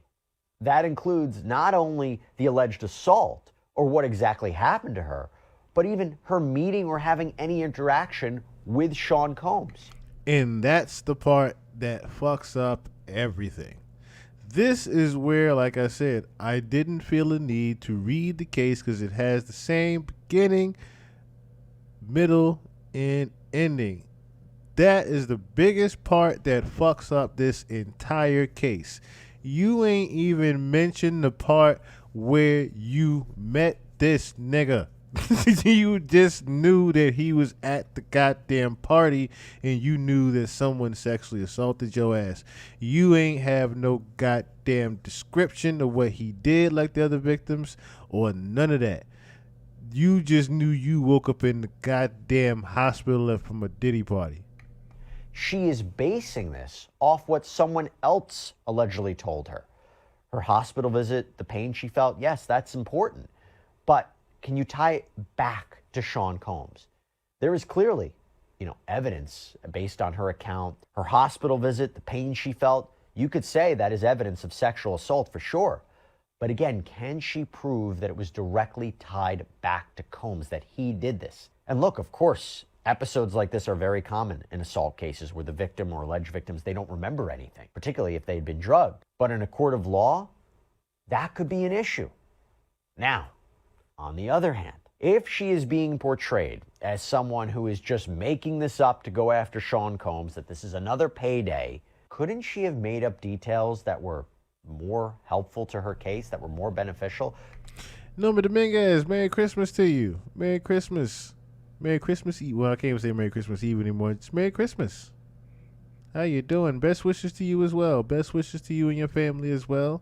Merry Christmas to everybody once again to being up in here. I know it's 2 o'clock in the morning to some people. It's only 1 o'clock on my clock right now. But again, Merry Christmas to everybody. Merry Christmas to everybody that's up right now and, putting their gifts together still and getting their last minute wrappings together. I'm just up here keeping y'all entertained a little bit while you do so. Couldn't she say, yeah, I remember Combs came into the room, he did this, he did that? No. The fact that she says, this is what I remember, this is what I don't remember, and then recounts just this bizarre alleged phone call, perhaps that makes this story even more credible. Plus, on top of the photographs of the different parts of this trip, that will help. She also explains, this is why I never came forward earlier, as why a lot of people didn't come forward earlier. It took something for him being locked up in a detention center for me to feel comfortable about coming forward. Also, from a legal point of view, it may become an issue to tie all of the negative things that have happened to her in her life to this alleged assault. Could be an issue, something that I think the defense would explore if this goes to trial. Now, let me go into what the causes of action or claims are in this complaint, what she's suing for. The first is a RICO or racketeering claim. So aside from the fact that Sean Combs is being criminally charged with racketeering conspiracy, we haven't seen one of these in a lawsuit against Diddy in a while. I remember that Sean Combs' former producer, Rodney Little Rod Jones, he filed under a RICO claim in his cause of action. He claims that he was sex trafficked and assaulted by Sean Combs. So this is an interesting cause of action. And racketeering is about a criminal enterprise or series of illegal activity. And as she lays out in this complaint, one category is dealing in obscene matter. Now here, Grayson says that all the defendants are 100% liable for what Combs allegedly did to her, that they financially benefited from Combs, that they provided him with the resources he needed to do this, and they didn't investigate or monitor him. The complaint reads, the support provided by the RICO orchestrators to defendant Combs was a lifeline that spearheaded and maintained the defendant Combs' depraved actions. Upon information and belief, the establishment of a business relationship with a prominent record label, Atlantic, prominent common carriers, Delta and Roger Smith Hotel, allowed for a distribution platform for all defendant Combs' business endeavors to disguise his true intentions with overly broad and vague in nature descriptions of activities. Defendants knew or should have known that defendant Combs had no intention to utilize the resources he received for business-related purposes, and they did not put any mechanism in place to ensure that their resources, specifically their publication, were not being used for any illegal activity. And see, that's the problem right there within this case, right? Because here's where the other problem lies. What was his benefit for doing this to you? See, a lot of the other victims, there was a benefit to gain for them even allowing something to happen to them in a sense, right? A lot of them had something to try to gain from him in order for him to even want them. You know what I mean?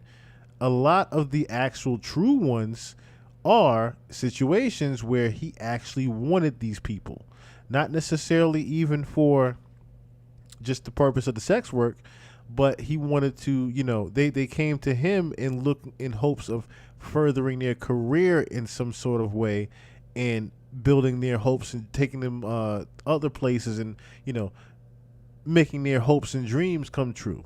That sort of thing, right? There is none of that here. What benefit does Diddy get from just raping you and going about his day? That is the part right there that, makes it a little bit hard to believe as far as that goes. But like I said, I am team believe all victims. Let me also say that. I'm back. I just watched the Kim K video. You got to do a breakdown of that because it's definitely yummy on steroids. Yes, we're going to be doing a full breakdown of that Kim K video tomorrow live on Twitch. Like I said, it is too protected for me to do it here on YouTube. I'm going to drop the Twitch link in the chat, as well as I will put it in the description of this particular pod. So definitely, once again, tomorrow about 4 or 5 o'clock, I will put the kite out again tomorrow afternoon with Twitch link, of course. Yo, tune in to Twitch. We are going over that Kim Kardashian video and only that video tomorrow afternoon. Merry Christmas to everybody. So, moving right along. Moving right along. Excuse me. Okay. I guess we'll get into some funny business. We'll get into some funny business real quick. Because Miss Clarissa, she back. Clarissa Shields is back with another diss track. But this time, it's for Alicia Baumgardner, the person she's supposed to be fighting.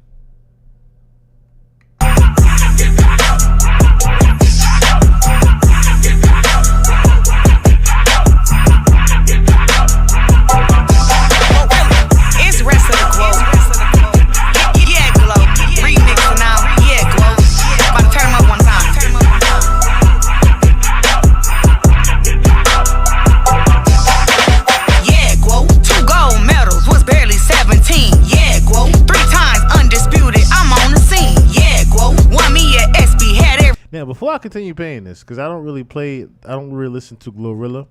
This isn't the actual Glorilla beat, right? I don't think this sounds like a rendition of it. This sounds like a rendition of it. Yeah, the Princess Shuri, the comments on that Santa Pipi video. Oh my goodness, there's one long comment that actually describes the entire trailer and teaser video, but there's a full 4-minute and 44-second video that needs to be broken down. But Clarissa, sound like you rapping on this. I'm trying to rap. She said, all right, y'all want to laugh at my freestyle? I got y'all, goddammit. I really do. I really can rap, goddammit. I really do this shit. I really could do this shit. Now, of course, this is a boxer. This is whatever I put my mind to, damn it, I'm going to do. And, of course, she got bread. So that's another thing, too.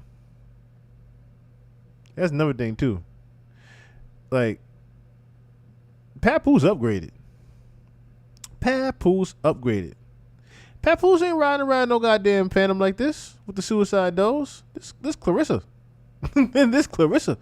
Miss Clarissa been getting this money. She been doing this. She been riding around like this. You see all them belts? All them belts is hers on that hood. This is a different type of flexing right here. This is sports athlete flexing in the music video. Everybody seated, yeah, Guo. 13 times world champ, they heated, yeah, Guo. 14-0, my record undefeated. Savannah had a 0-2, so I had to delete it. Oh, see what I mean? Like I said, nothing to do with Remy Ma.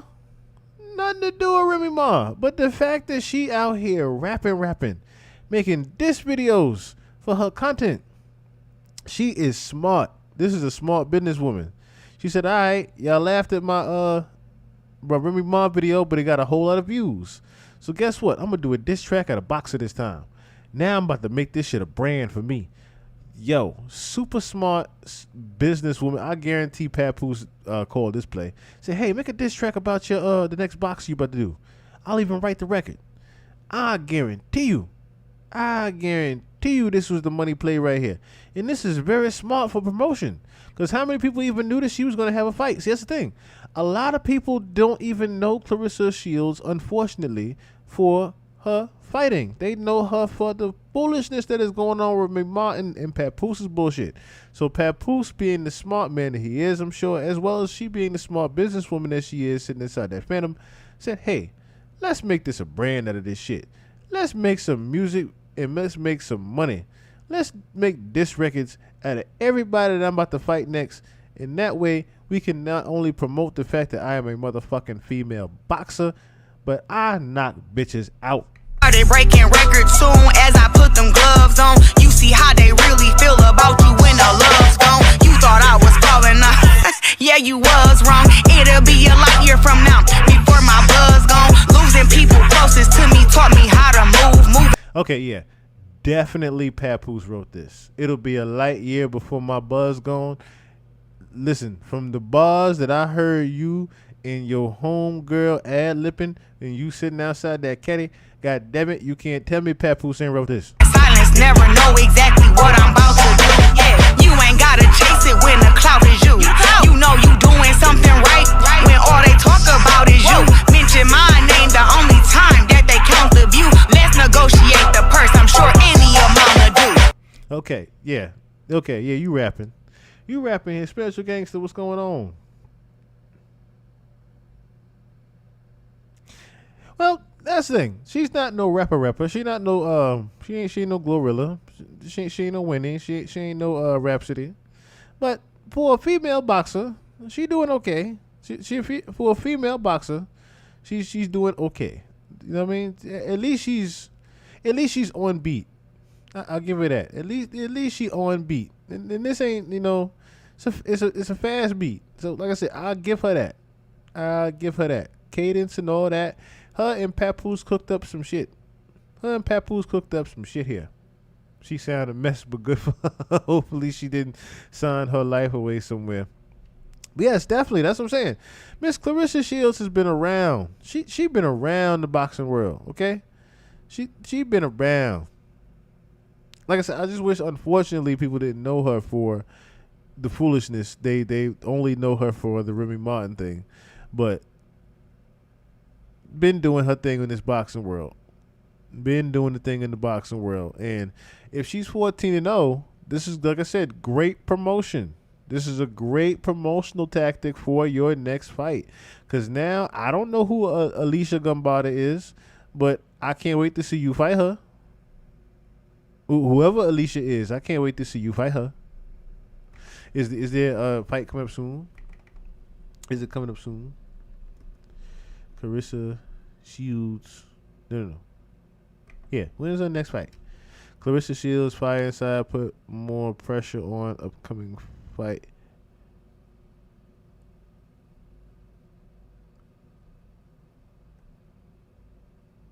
Okay, so who's the next person she's fighting? So puts an even bigger target on my back. Okay, so she knows she's putting a target on her back, but is she really fighting? Whatchamacallit though? Is she really fighting her? Clarissa Shields Fireside puts more pressure on upcoming fight. Who is she fighting though? On the line in this homecoming bout will be Shields, WBC heavyweight title and WBO heavyweight title, and she'll also compete for the vacant WBA title. Okay, so the Women's Boxing Association title is pretty much up now. So she's a WBC, WBO, and she's about to be the WBA champion as well. She has a 15-0, not 14-0 now, 15-0 professional boxing record, including 3 knockouts. Who wants to have a biopic about their great life and their great story come out and then lose a fight with all these new fans? Shields, 29, she's 29, told UPI in a recent Zoom interview to have a biopic come out about your life while you're the #1 women fighter in the world. It adds a little pressure to your plate. So she has a documentary coming out about her being the #1 woman fighter in the world. Now, the crazy thing is they keep trying to promote Katie Taylor, and of course, I'm glad now they're promoting Miss Clarissa Shields, a black female boxer. You know what I'm saying? We haven't seen a big promoted female boxer in a long time besides Layla Ali. And I, for one, am here for it. I'm definitely here for it. And they're doing a whole documentary about her story. So the film begins in 2006 when 11-year-old Clarissa. Okay, so, yeah, they're doing a whole I can't wait to see it. I can't wait to see it. I really hope that they make something good there. Yeah, that's cool. Let me see. She can't. She need. Yeah. I do. Like I said, I do believe that she's not necessarily going to make a rapping career, but she definitely has some. She definitely has the boxing. She's got the boxing. You can't deny that. The woman can fight. 15-0 and 3 knockouts. She can fight. She can fight. And she look like she knock a bitch out. That's what I'm saying. She look like she knock a bitch out with this one.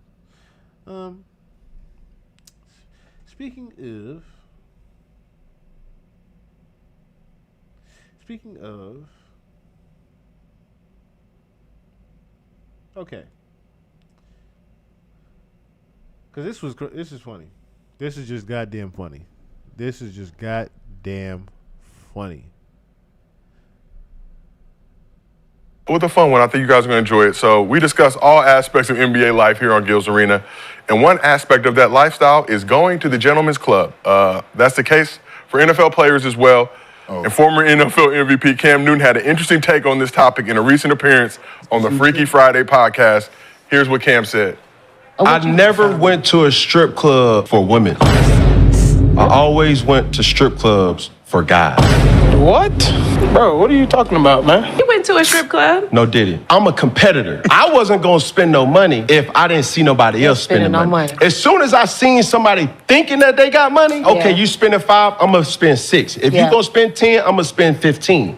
And then we're going to have a rain off. Yeah, I love it. So, that's how you do that in Onyx. So that's my whole thing. It's like, I don't go to strip clubs for chicks, even though I want decoration. I was a competitor, still am a competitor, to think like, nigga, you think you got it, but you don't got it. That 15 that you making, I'm going to spend my 15 and I'm going to make it back easy. You know what I'm saying? Like, it ain't that. Just to say this story, because I got this story. Nigga, what? Nigga, who? You go to the strip club for what?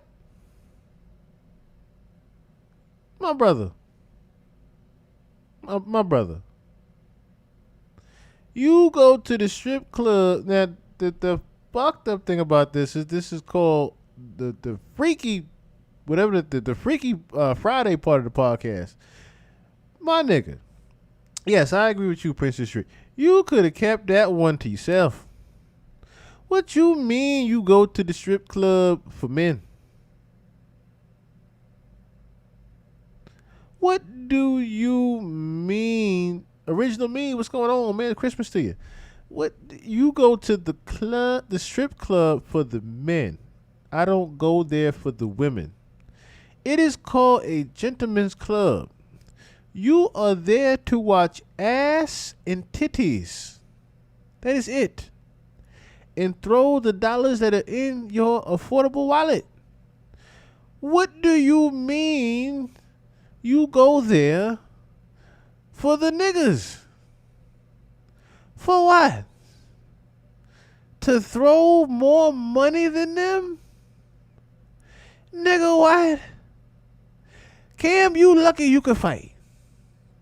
You lucky his stories literally in video footage of you throwing off at least 30 niggas. Is it you lucky it's footage of that? Because any other nigga would have got robbed. Nigga, dodge this bullet. What you mean you went there to throw 30,000 if the nigga threw 15? Let me tell you this. If a nigga threw 30,000 on me and this my last 15, that gonna be his last 30. He gonna see 30 outside. I'm trying to tell you. What you mean you came here to outspend the niggas? There is ass and titties all over this place. What you mean? Hold on. Matter of fact,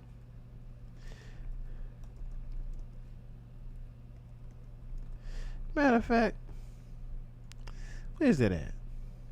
Because this is what you remind me of. Hold on. Where's that goddamn video?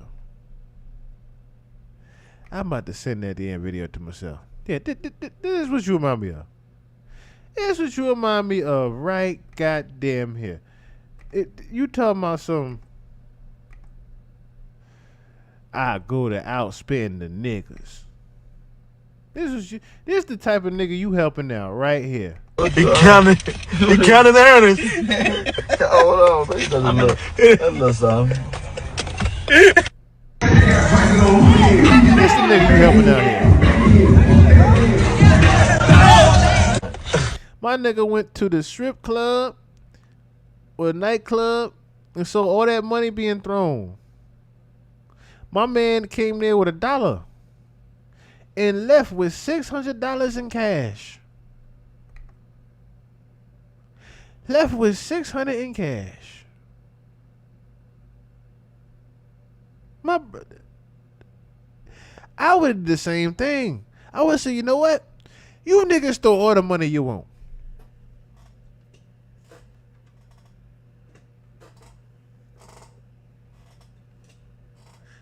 No, baby, this ain't for you.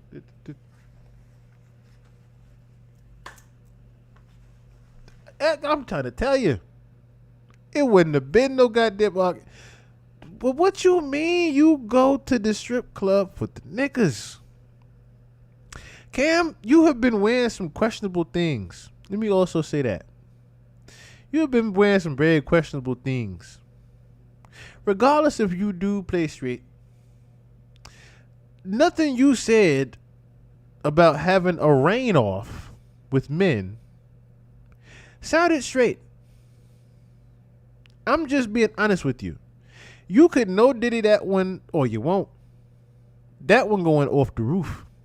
That's treetop. My nigga, you missed.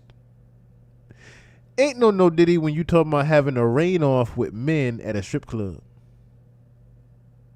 What do you mean you are there to just compete with the money throwing? Enjoy yourself. Enjoy the big fat ass that decided to put it in your face because you are Cam Newton. Enjoy the woman that decided to give you a lap dance for that $40,000 that you trying to throw. Enjoy that. Take her to the back and throw that $30,000 all over the place if you want. But don't go there to upset the niggas.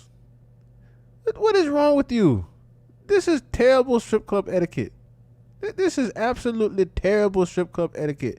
That you have the nerve, and I mean the nerve, to go there for the niggas. On you? Talk to me. At Onyx, you was at the top. You said these exact same fucking words. Straight up. You said, oh, he want to play. I got it. I'm having it.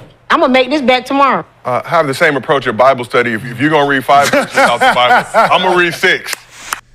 This nigga said, oh, he think he got a lot of money.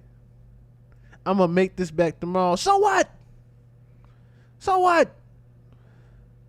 You ever heard of saying God giveth, God taketh away? See, I wish I was in a goddamn position to say, I'll make this back tomorrow. I'm going to throw this $50,000. I get it. I get it. But nigga, if you really want to throw away some money, throw it to me. Now, Chris, I said, you really want to make them mad, give it to me. Just give the money to me. You really want to make somebody mad and compete, give it to me. That's competing. Give that 34 that to me. I need it. I damn sure need it. Okay? Cam, you're being stupid.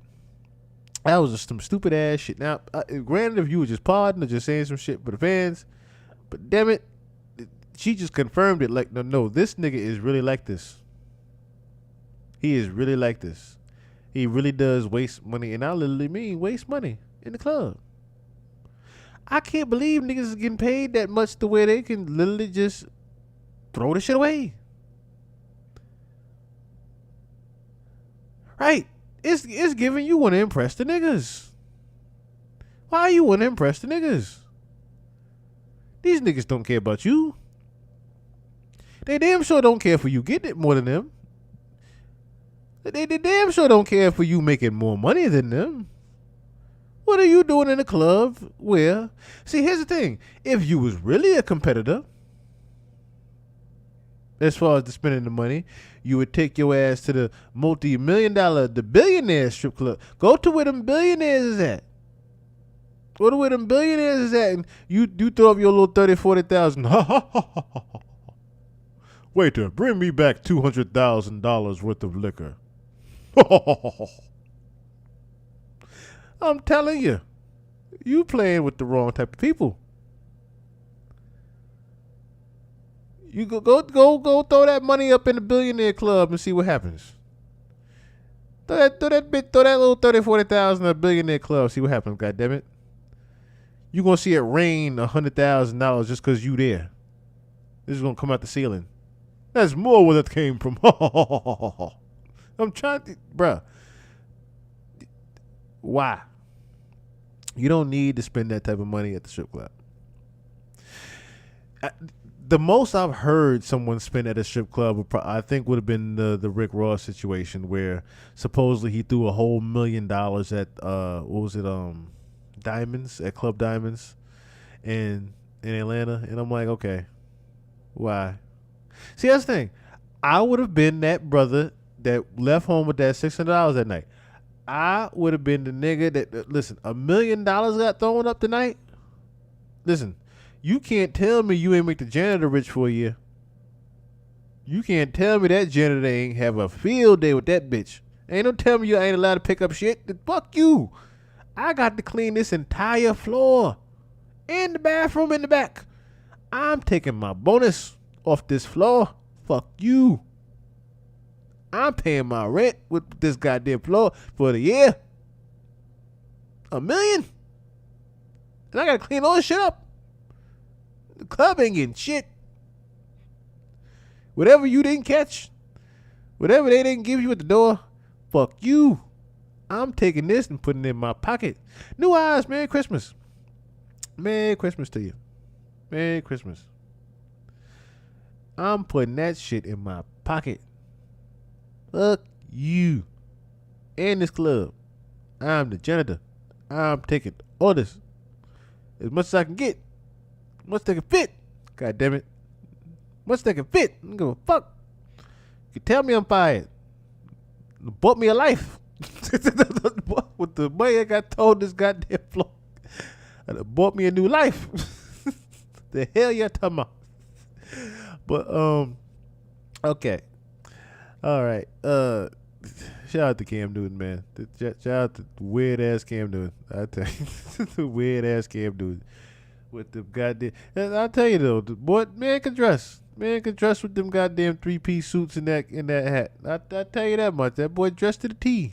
That boy be dressed to the T with the tailors. Cam Newton be dressed to the T, so I get it. He throwing he throw that money like he make that money. I get that. I ain't hating on that, brother. Throw that money like you make it. Just throw it to me when you don't need it. You know what I mean? Just throw it to me.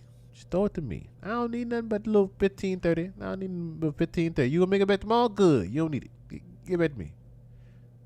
Be a gift. Be a gift to society. A gift to the community. You're giving back. You're giving back, but give it to me. You're giving back. All right. Speaking of giving back. Speaking of, somebody need to give Travis Hunter's fiance back. Somebody needs to give her back to the streets. To give her back to the streets. Give her back to the goddamn streets. So if you don't know, and you haven't heard by now, Miss Travis Hunter's fiance. That's the thing. We don't even know this bitch name, but no more. We don't even care to know her name in the damn mo. We just know her by Travis Hunter fiance at this point. With all the shit she doing. Yeah, you probably could. You could definitely find that diamond shit where he just throwing up $1 million. $1 million in diamonds. Just throwing that shit up everywhere. Just every goddamn where. Money just fucking everywhere. Now, it's shit like that I see. And I wouldn't even go to the goddamn club. I wouldn't stay. I ain't staying and watch this shit. All this goddamn money just throwing the goddamn man. I'm broke. All this goddamn money in the air. The hell am I gonna watch this for?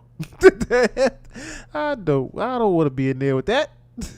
I don't want to be in there with that. Now, if I got it, I'm one of the niggas that got it. Damn sure I'm gonna be there. It's an experience. It's a nice experience.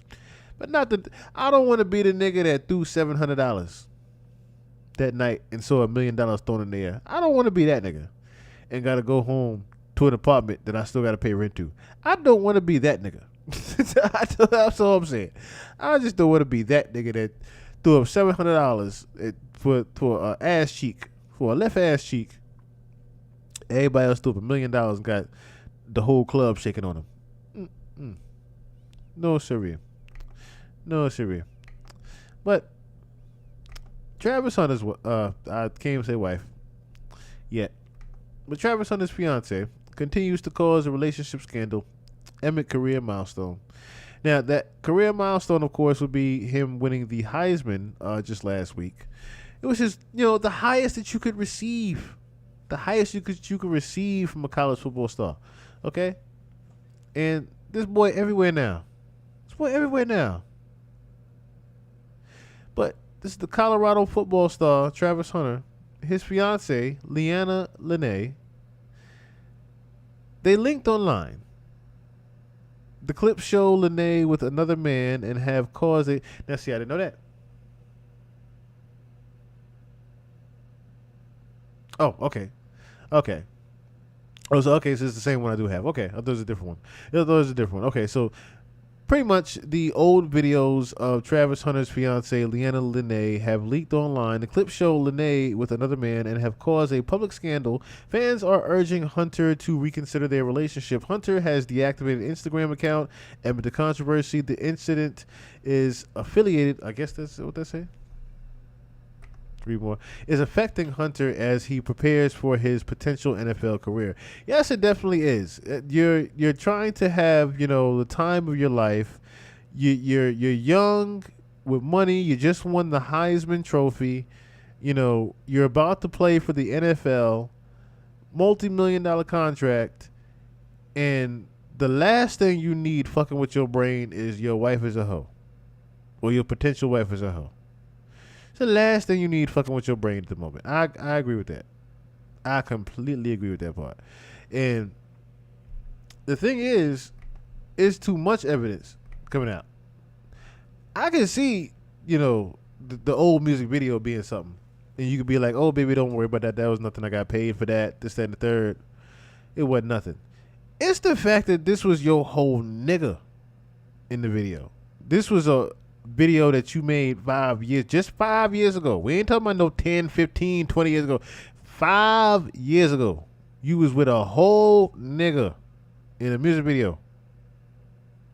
Supposedly this is before Travis Hunter. Yeah, I get that part too, right?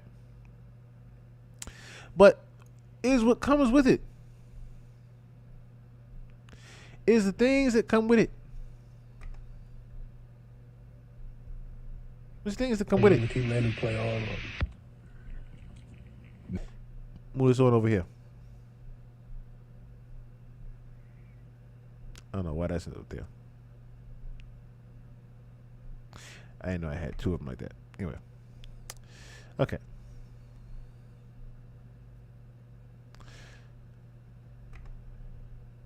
Let me keep letting him play all of them.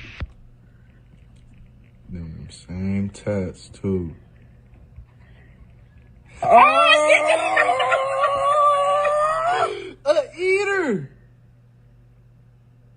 Ain't no way. 3 years ago, they've been together for 5 years. That's that same tat.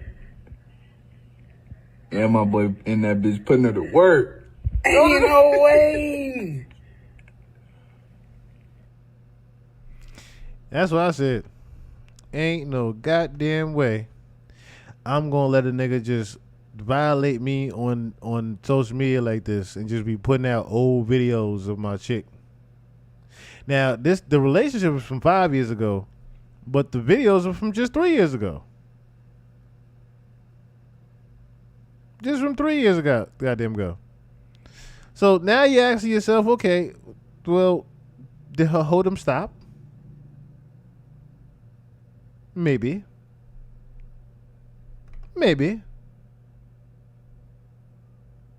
But there are also videos. Matter of fact, let me keep this one up. Let me keep this one up. Let me keep this up on the big screen. Matter of fact, let me show that video real quick. Let me show that music video that she's in real quick. I don't know why this background is like this. Oh, that's why. I was wondering what that was. Let me see something. Why is this background like this? I knew I had an extra one somewhere. I just didn't know where the hell it was. All right. And she love late night sex. Clean up so I know that thing fresh. On my way so stay undressed. Pulling up so leave the door crack. I'm the type of nigga she won't forget. Slip and slide in it cause it's so wet. I make them eyes roll back. Round 3 we ain't done yet. I love a bad bitch that play. Now, what's terrible about this is that that's a whole different nigga. That's a whole other nigga. That's a whole other nigga. That's what make it bad. Is the fact that there's a whole other dude in the video besides the other dark-skinned dreadhead that had her cleaning up after the fact. But it don't stop there. The buck don't stop there. You know why? Because I draw the line of seeing shit like this. Because I've had this happen to me.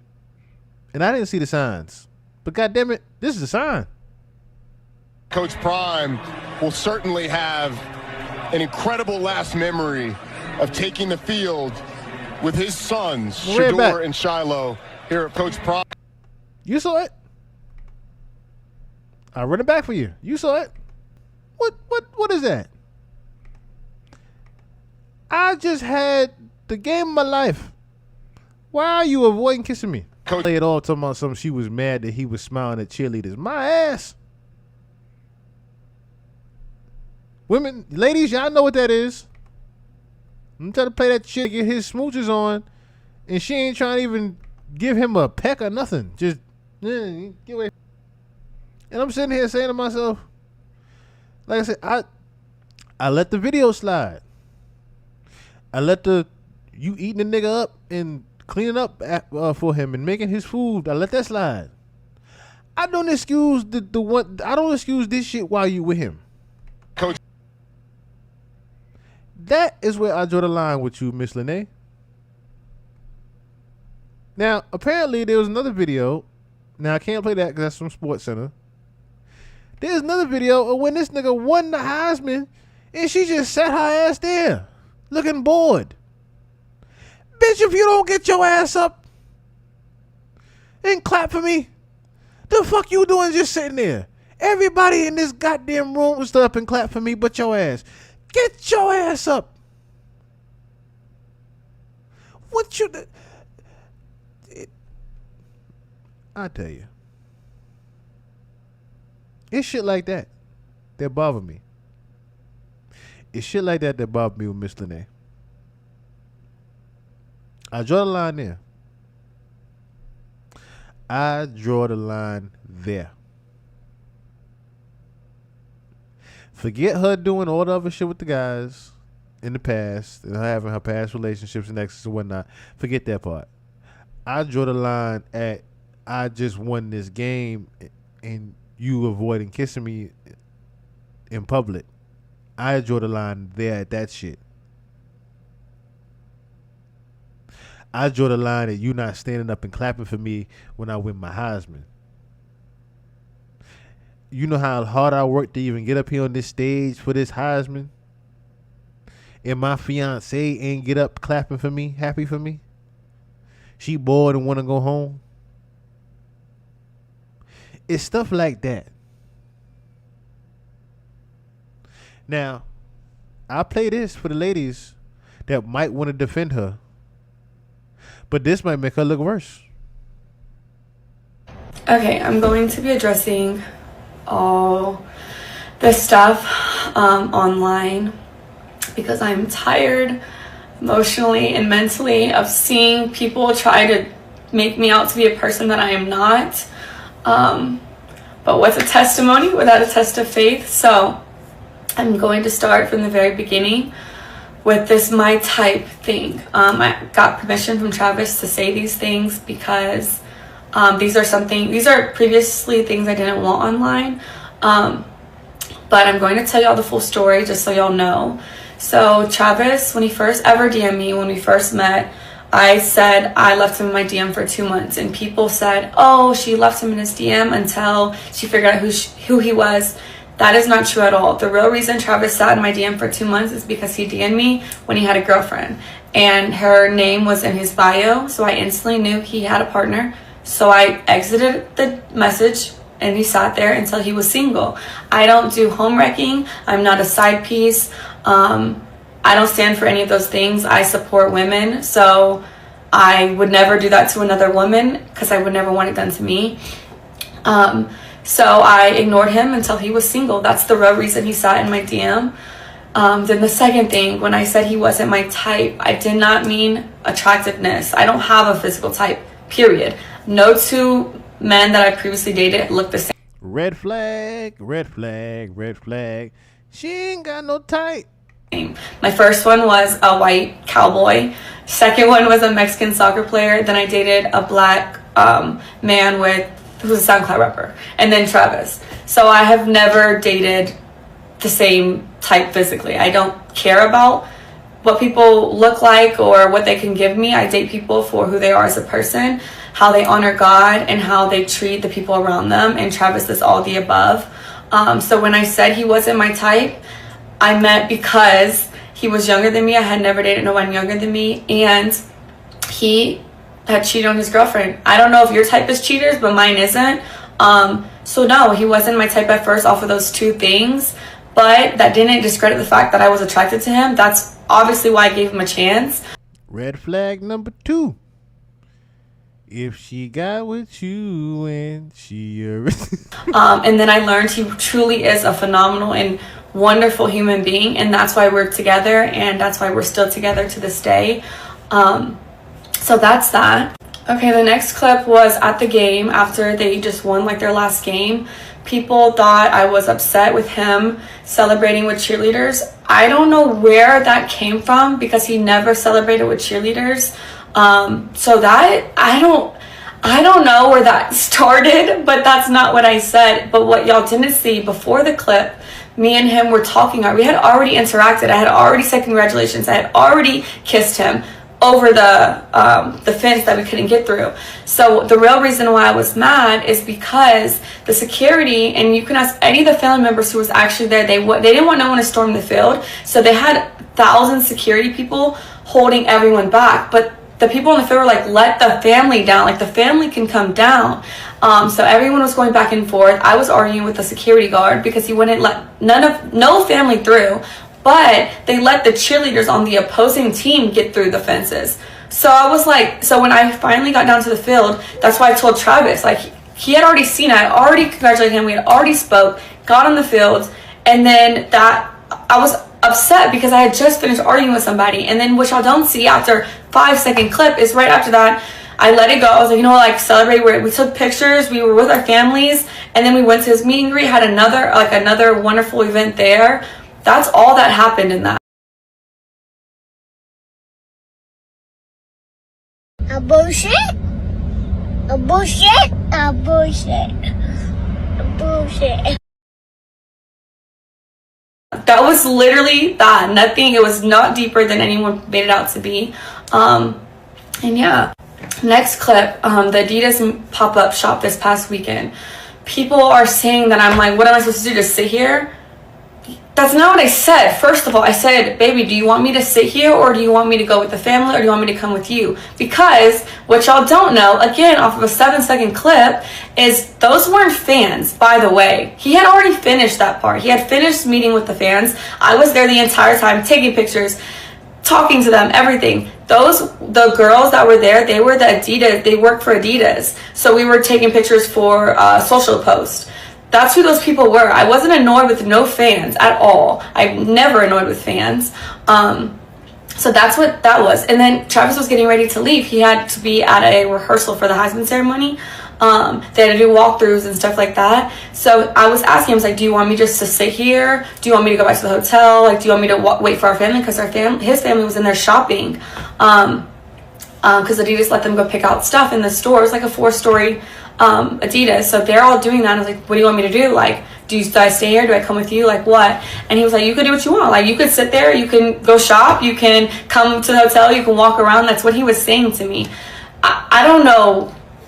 Like I said, the things that I see people make up is truly crazy because it's not what happened. And I just think people are just finding every single little thing and trying to make it something it's not. And then bird brain individuals are just accepting what they see online. Okay, now the last thing, this actual Heisman ceremony.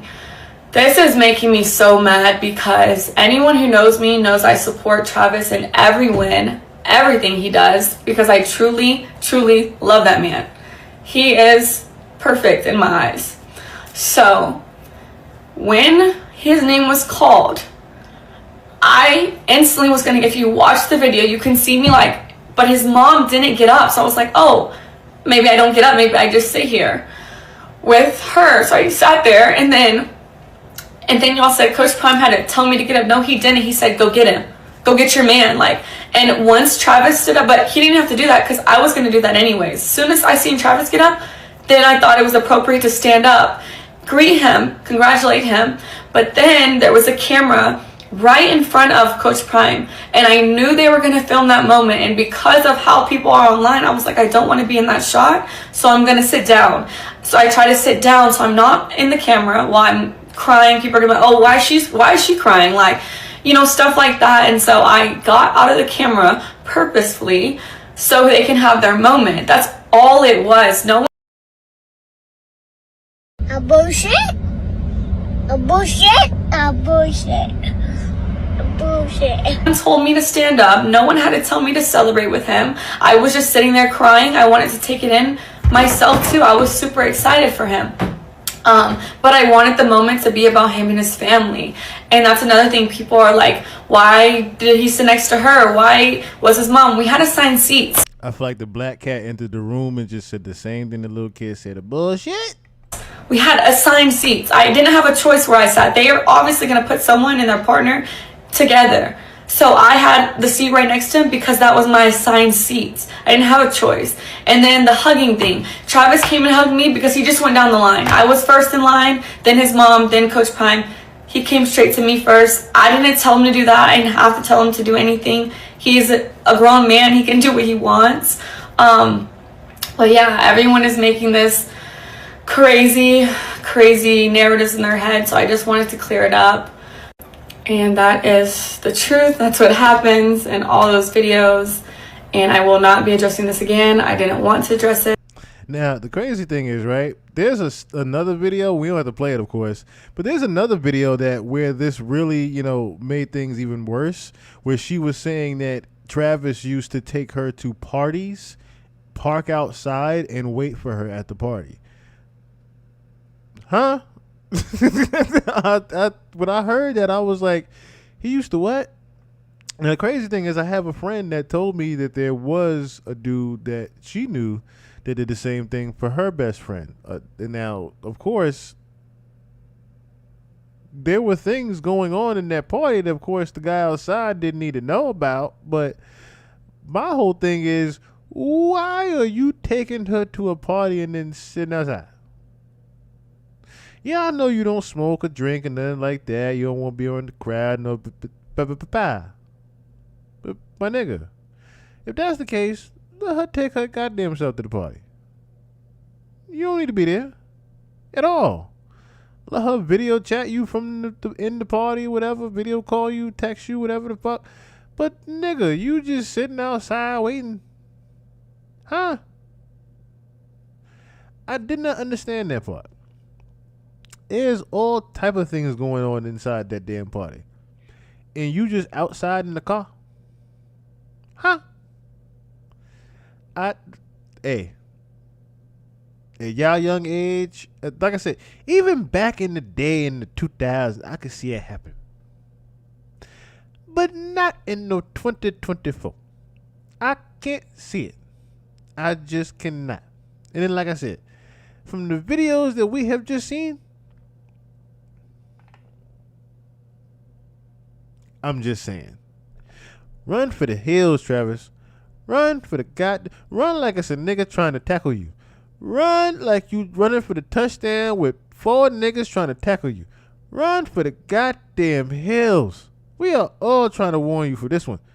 And reason why we're trying to warn you is because we don't want you in the same situation as Devin Haney right now. Lord have mercy. Lord. You said there's 2 things. What is it? Ladies and gentlemen, this is Devin Haney's wife. This is Devin Haney's wife. My nigga.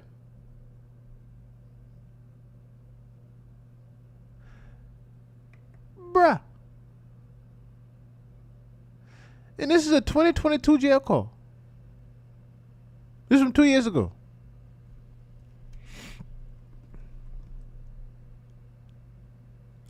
Hold on. So the name that's another Lena. God damn it, another L. Funny how these bitch names L, light skins, L's. Stay away from them. Lena. Lena Saeed married to Devin Haney. So when did they get married though? When did they get married? And Lee and that name? Yeah, Lena. Lena Saeed married Wiana.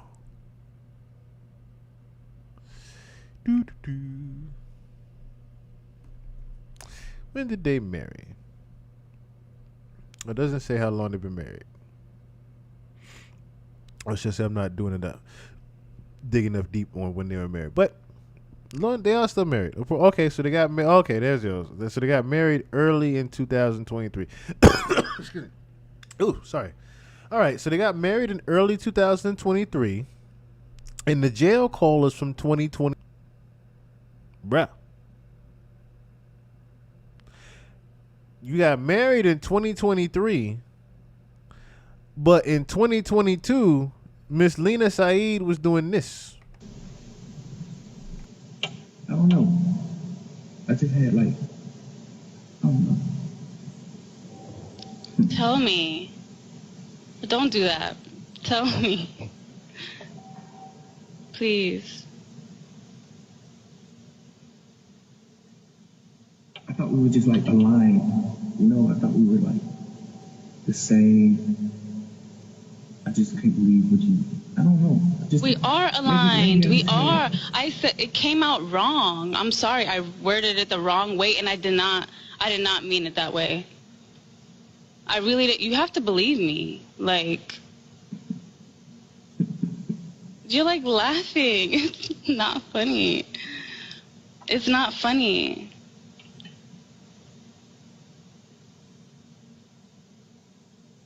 I would never say that. I would never say that. That's not the person I am. I would never.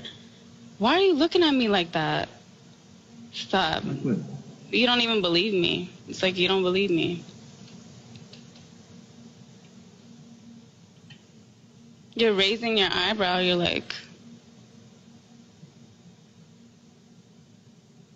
It's not that I don't believe you. It's just I can't believe you. I can't believe it. Okay, well, it came out wrong. I'm telling you, it came out wrong, and I did not mean it that way. I meant to say, I want you to, obviously, I want you to be out here with me,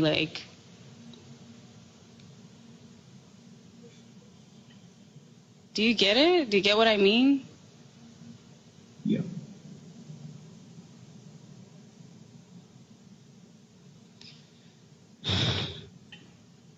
Yeah, I get it. You think if I really felt like that, I would be here?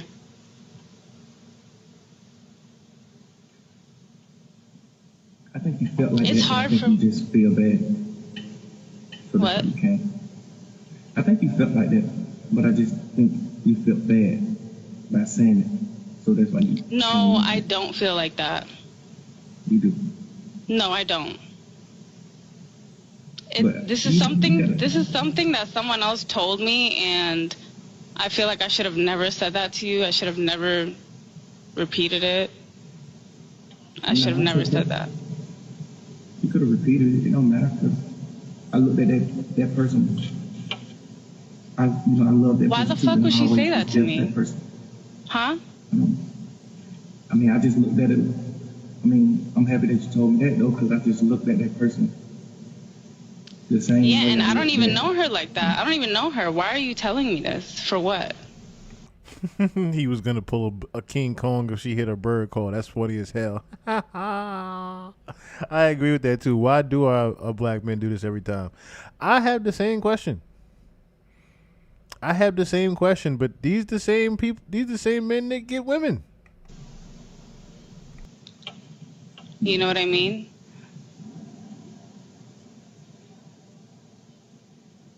I don't fuck with her like that. I don't even know her.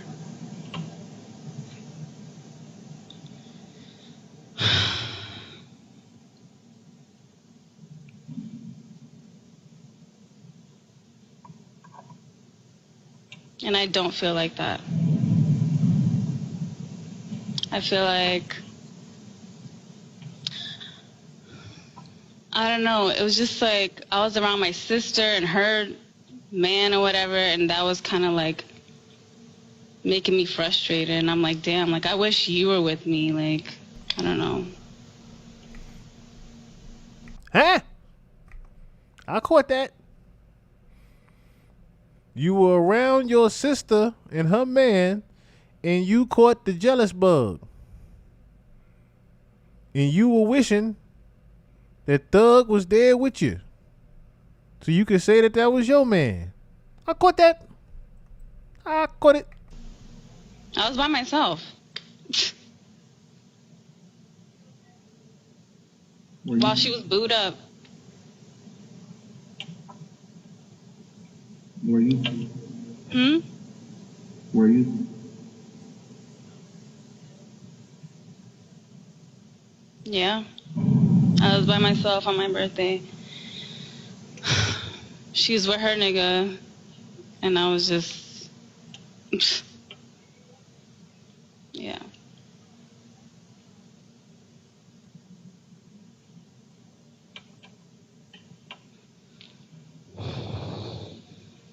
I'm happy you came down here. I'll come again.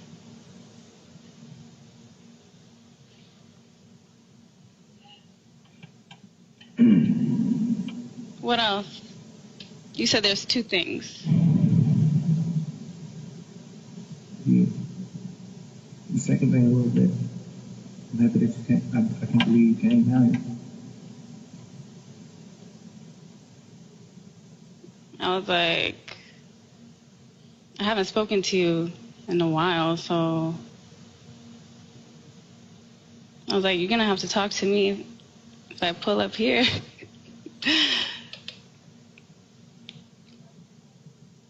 Right? You're beautiful. I said you're beautiful. Thank you. You're supposed to be his sister, though, right? You're supposed to be twin, right? Really beautiful. Thanks.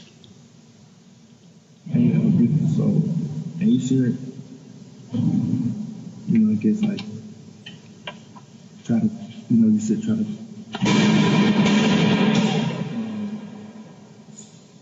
Try to what?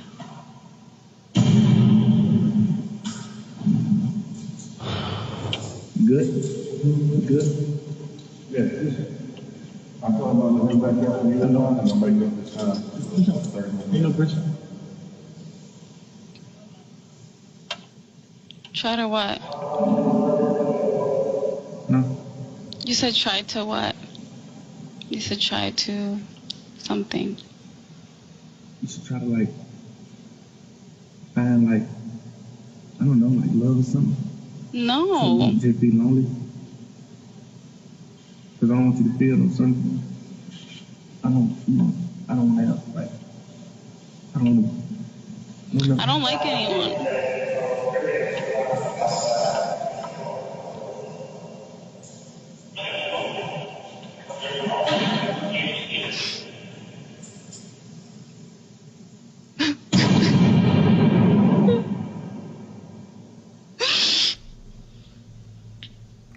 They're supposed to be twins. And she crying over the phone on you. She's crying on the phone over you at a jail call. This is just your sister and your homie, though. Now, I get that she doing the crying for this, but it's what she's saying with it.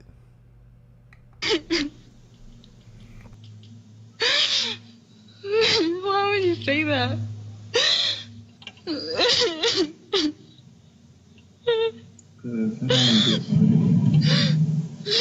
Why would you say that?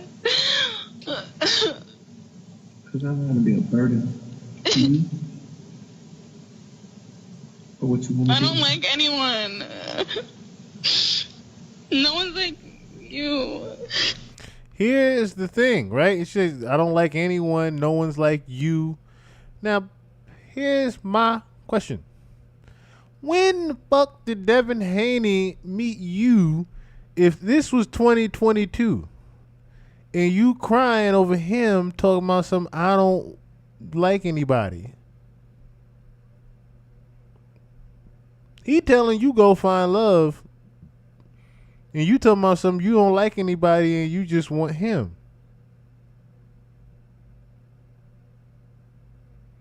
But then less than a year later you're married? It's the type of shit we gotta watch out for. This is the shit we gotta watch out for here. Cause at any given day or any given Sunday, Mr. Haney, your wife could be over Young Thug house. I don't like them.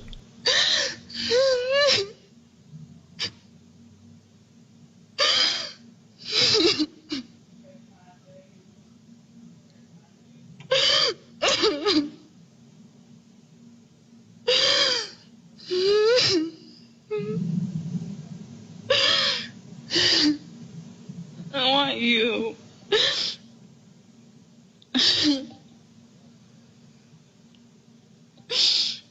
Why would you say that? Huh? What? What'd you say?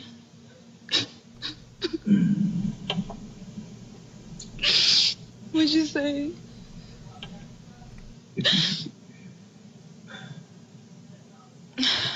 If you wanted me, then why would you say that? I want you. I didn't mean to say that. I didn't mean it. I swear.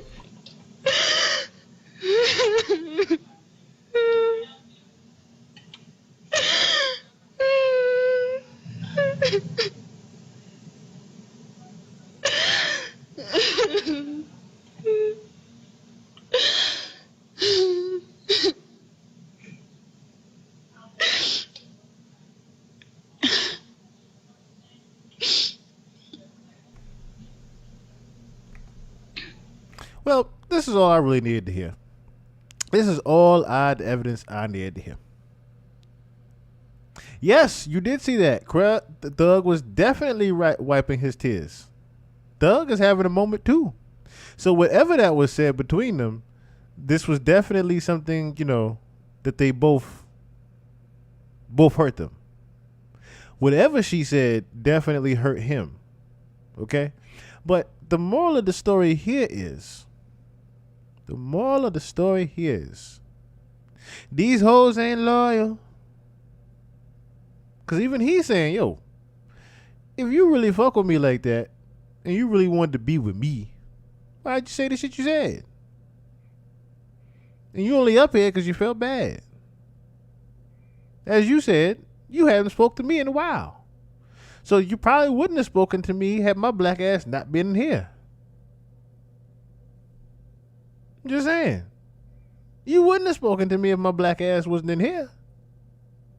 Well, if I ain't call you for the booty call, I'm just saying. I was rolling with that too, that he, could sense that she's being phony. But at the same time, he's also being, just to be on the transparent side, he's also saying, hey, I feel for you too, shorty. You know what I'm saying? You my dog. You know what I'm saying? I feel for you too. But you go and find somebody. Don't worry about me right now. Plus, I got somebody. I got somebody now. You ain't got to worry about me. I'm cool. I'm taken care of. You ain't got to worry about me at all. You ain't got to worry about me at all. I really didn't mean it. I really didn't mean it. I God, I didn't mean it. Just came out wrong. I worded it so wrong. And you took it the wrong way.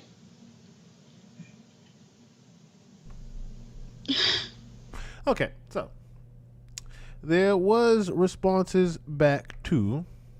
Oop, I meant to stay over here. Meant to stay my black behind over here. I meant to stay over here. Who did I bring? Oh yeah.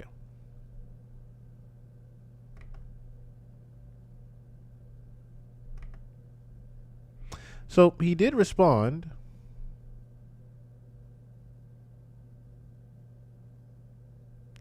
These were his response. Them niggas done showed their hands. Them niggas ain't in. Say Twin. Me and Twin was talking about some whole other serious shit. I don't know why she spoke on loving other people or anything else. Cause ain't giving no fuck about no hoes or niggas. I'm the capital P. That's my twin. Ain't nothing else. Never have, never will. I can have that little shit right now. Then you go back and say this. I can have that little shit right now if I want it. But she been pushing the P harder than niggas. That's the twin. I got who I want. So just by you saying I'm the twin, then the video was before I met my baby daddy. I would never talk to Thug or any other man. The problem I have with this entire response right here is not the video was before I met my husband. The response is the video was before I met my baby daddy. Not before I met my husband. Before I met my baby daddy. Because that's all you view him as, huh? At the end of the day, that is all you view him as. And now I'm saying to myself, well, damn. Would you have gotten married if you didn't have a kid? Who locked in who? This is the shit that I say we need to watch out for. It's shit like that brothers are getting caught. And it seems to be just the football. It seems to be a lot of football players. I see some basketball players, the young basketball stars. But as you even heard from another one, Lene, I don't date niggas that's younger than me, but he is got a multi-million-dollar scholarship with the Heisman, you know. I'm not doing bad by marrying this one. This one gets with Devin Haney, but was already ready to suck on Thug dick the night before. Like, what the fuck? Look, the shit we gotta watch out for, guys. The shit we gotta watch out for when we have that type of money. And the fucked up thing is, I hate to say it like this, but this is what makes it harder for men to find love once they obtain a certain amount of success. Women, y'all want men to be already successful when y'all get with us. However, there are things that come with that. There's competition for y'all. And just from speaking to a good friend of mine, most women are scared of that competition. The good ones, the real loyal ones, are scared of that baddie competition. They scared of it. They're scared to death. Scared to death of it.